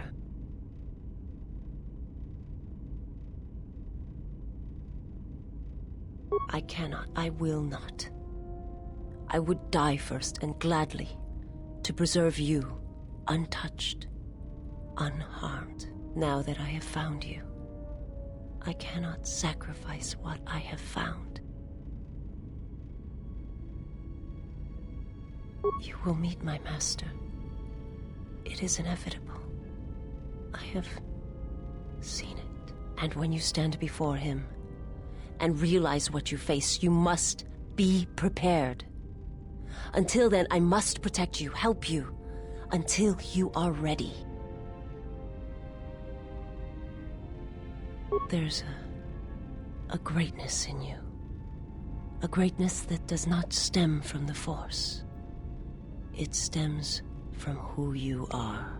And if my master does not understand you, cannot see you, then perhaps there is hope for us all.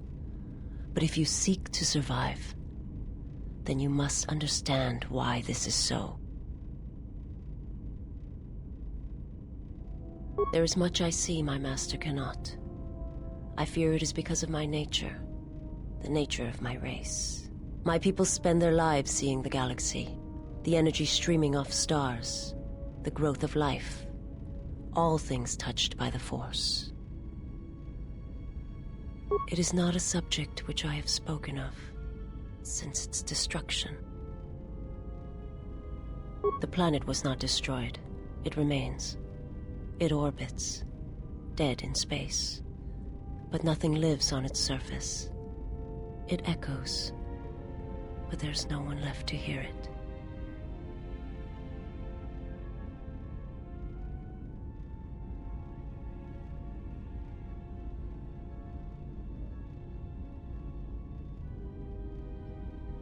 I am not certain I did. I was there when the planet died. To see everything around you extinguished. It was as if I was blinded. It was as if the Force had been bled from the world. I imagine there are worse deaths, worse pain. But if there are, I do not know them. I was the only living thing remaining on the planet of Qatar, and my life, my agony, was a flicker in the darkness that was the planet. All that I had been connected to had been severed. Yes, but it was not survival. I still wonder what would have happened if I had died with the others. If perhaps there would have been some way to hide my presence from the galaxy. If only I had not felt that pain, that loss, as strongly as I did. But it could not be done. When the life was bled from the planet, and yet somehow I remained. My master came for me. He walked upon the surface of my dead world, and there, lying in the bodies of my race, he took me for his own, and he made me see. And for the first time I saw the galaxy, and I wished to die. To this galaxy, my world, absent the currents and spectrums of the Force, was nothing but crude matter, rock, flesh, emptiness. He showed the flickering of life on other planets, the mass of beings that swarm through the empty places of the galaxy. To see such creatures, disconnected from themselves, their world, their place in it, unable to see the currents and how they affected everything around them. He showed me to make me believe in his cause. He convinced me the galaxy, all life, must die. He fed upon its ugliness, its screaming, and in its place, he left silence. And where there was chaos, he brought stillness and order.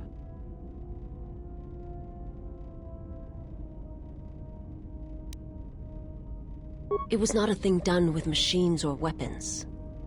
The Force is far more terrible, and it touches more lives than any machine can hope to slay. For everyone that feels the Force, strongly, deeply, each one feels and perceives it in their own way. You have strengths, whether you know it or not, and my master has his. His power is great, and it comes from hunger. He is a wound in the Force, more presence than flesh. And in his wake, life dies, sacrificing itself to his hunger. And those who feel the Force strongly are beacons to his hunger. My people, my planet, would have been attacked in time. It was inevitable. Yet we could do nothing about it. The Jedi, the last council of the Jedi, came to our world to meet in secret. They hoped that perhaps among our people, they could achieve the clarity to see what was striking them from the darkness of the galaxy. They succeeded, but only in bringing him from the outer regions. And Qatar, with my kind, with the Jedi upon its surface, could no longer be ignored. And my people died, and the Jedi died, and there was no one left, only me. They hoped to see the threat that had been stalking them, and they did. But they were unprepared for the magnitude of the threat. He cannot deny his hunger for long, and any gathering of Jedi is something he cannot long resist. And now that the Jedi are vanishing, I do not know what will happen. Perhaps he will grow strong enough to eradicate all life, merely with his presence. I do not understand what you mean. They hope to see the threat that had been... Forgive me, but before you go, I must ask. Why do you do this? Why do you seek to help me? Teach me? You must not do this. I cannot allow you to weaken yourself for me.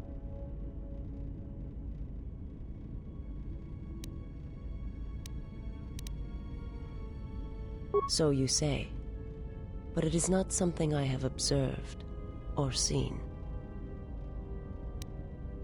I remember little of my homeworld before I entered my master's service. It is not as it was. There is little left of such memories, or the planet itself. It is not a subject which...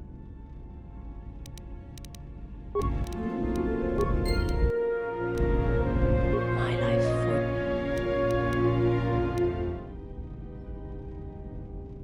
I am prepared... I understand now. I shall practice what you have taught me. My life. I serve my master. I will. I am not familiar with the place you speak of. My master has not entered Republic space for some time, but there are others who may move more freely, who may have been responsible for such an act of destruction. There are many factions within the Sith, all seeking to take what little remains in the wake of the Jedi Civil War. Where one moves, it is not always known to the others. But their purpose is the same. The death of all Jedi, everywhere. They believe you are the last of the Jedi, and their hatred of the Jedi unites them. All their eyes are upon you, and it is a terrible, quiet darkness that pursues you. I will answer. My people once had the power to perceive events, to see through the Force. That sight may manifest itself in many ways, and at times, I may affect the abilities of others to see as well. My sight has been damaged. What I have taught you, it is not the full extent of the perceptions of my people.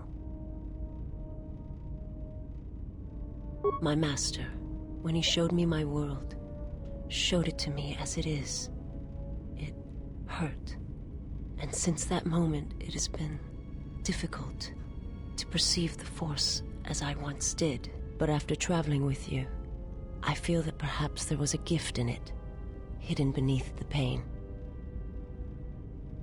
Only when one suffers do certain truths become evident, both of the galaxy and of the self. And I feel you are an example of this.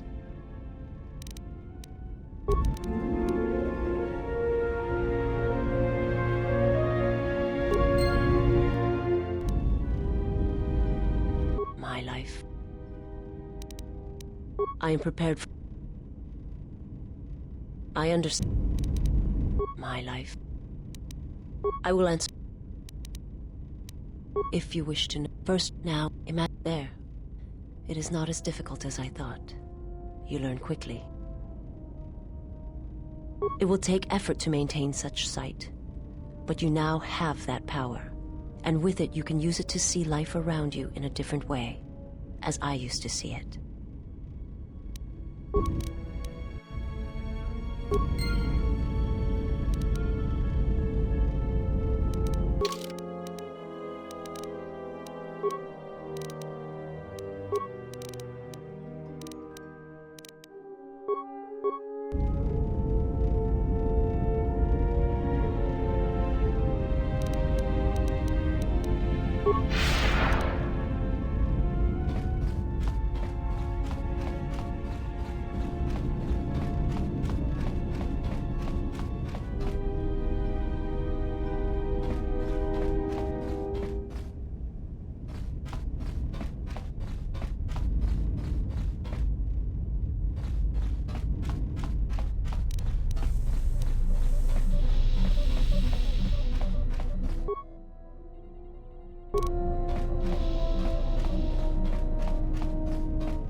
Yes, General? Let me see what you have. No, you're still missing a lens. Something else I can...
I hear you.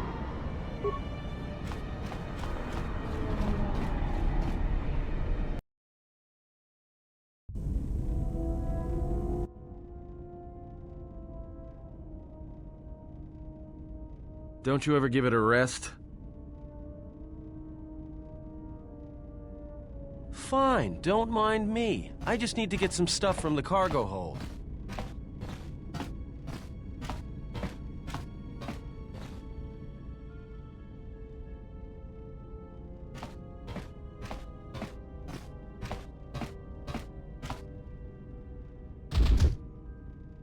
You know the first tier of styles, but you're holding back because I am unarmed. Tell me where you were trained. What can I say? I'm a quick study. You lie. Few know the Echani styles by reflex. Oh yeah? Guess you saw a lot of the world while you were freezing your cargo hold off in the Ice Academy. Didn't you, sister? Next time I walk in here, I'm carrying a blaster. Oh yeah, one other thing. Don't think I haven't noticed the way you've been sparring with our ex-Jedi friend. This isn't some pleasure yacht. So if I did know all the Echani movements, I might know more than just the first tier, including the etiquette rituals. So keep your hands where I can see them. Fool. Shut up.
Not as of yet.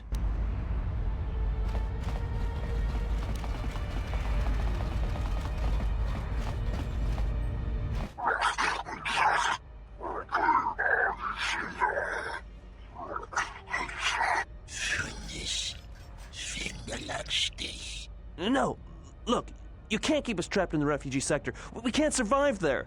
You've got us locked in.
I will silence this one.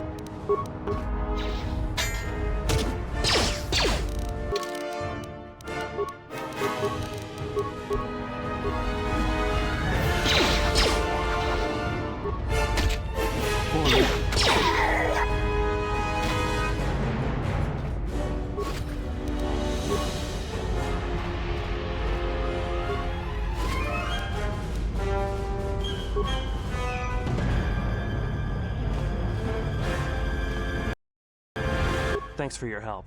They would have crippled me for sure. Well, they work for the Exchange, for a Quarren named Visquis. He's looking to step up in the Exchange.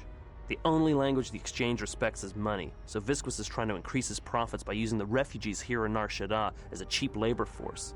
We're only good to him as slaves and merchandise. He wants to keep us in one place, so he can control us. That's always been the way. Well, except lately.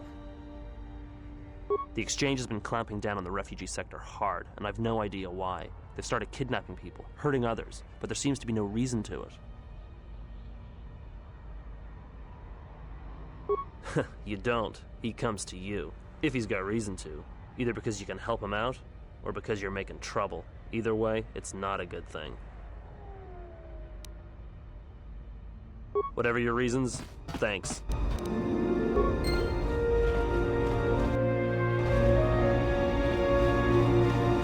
Spare a few credits, friend? All right. I don't know much beyond the refugee sector here, but I can share what I know. This sector's filled with refugees from the Jedi Civil War, and even as far back as the Mandalorian Wars. Refugees and war veterans both, and anyone else who was rendered homeless by the war. The Jedi destroyed planets across the galaxy, and here's where the wreckage ended up.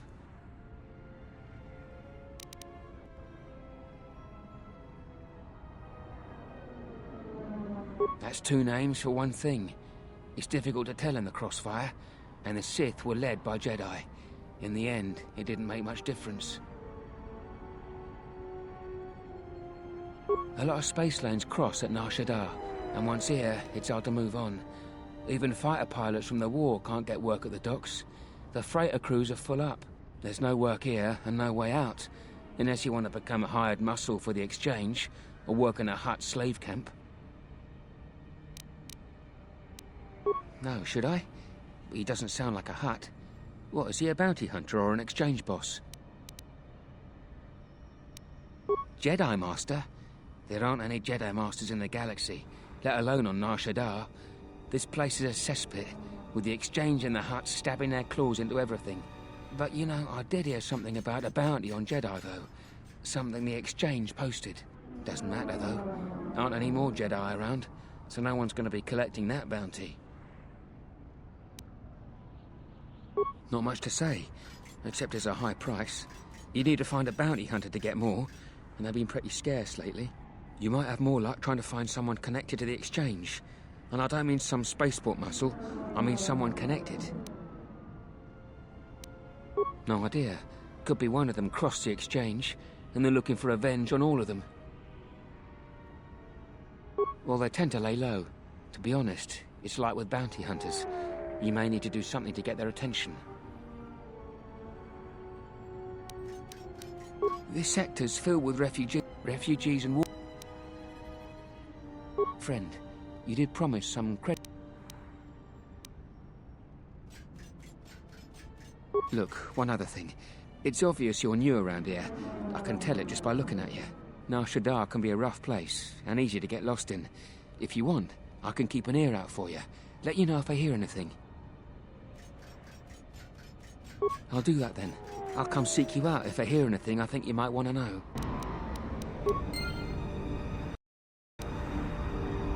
I saw what you did to those Exchange thugs, stranger. Can you spare a few credits, maybe help another refugee in need?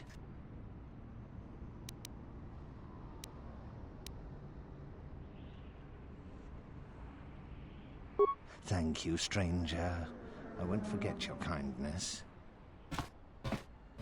Why did you do such a thing? Such kindnesses will mean nothing. His path is set. Giving him what he has not earned is like pouring sand into his hands.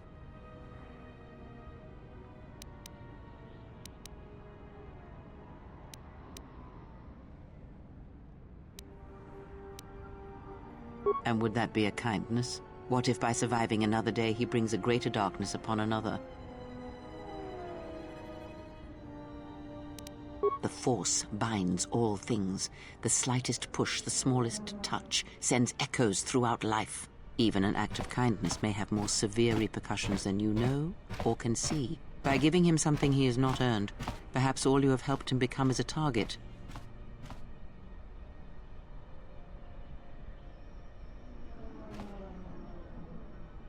Seeing another elevated often brings the eyes of others who suffer. And perhaps in the end, all you have wrought is more pain. And that is my lesson to you. Be careful of charity and kindness, lest you do more harm with open hands than with a clenched fist.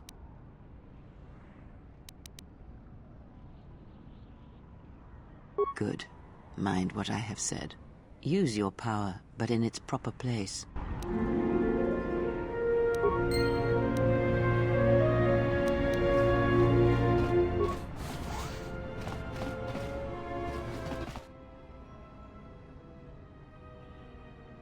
And what did he want? Just answers to some questions. Asked about a Jedi Master of all things. Really? Interesting.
Geraktada cemense bengar rukutoto und chuchmataso benkish manensitse. Fela dibono ta munikranakada.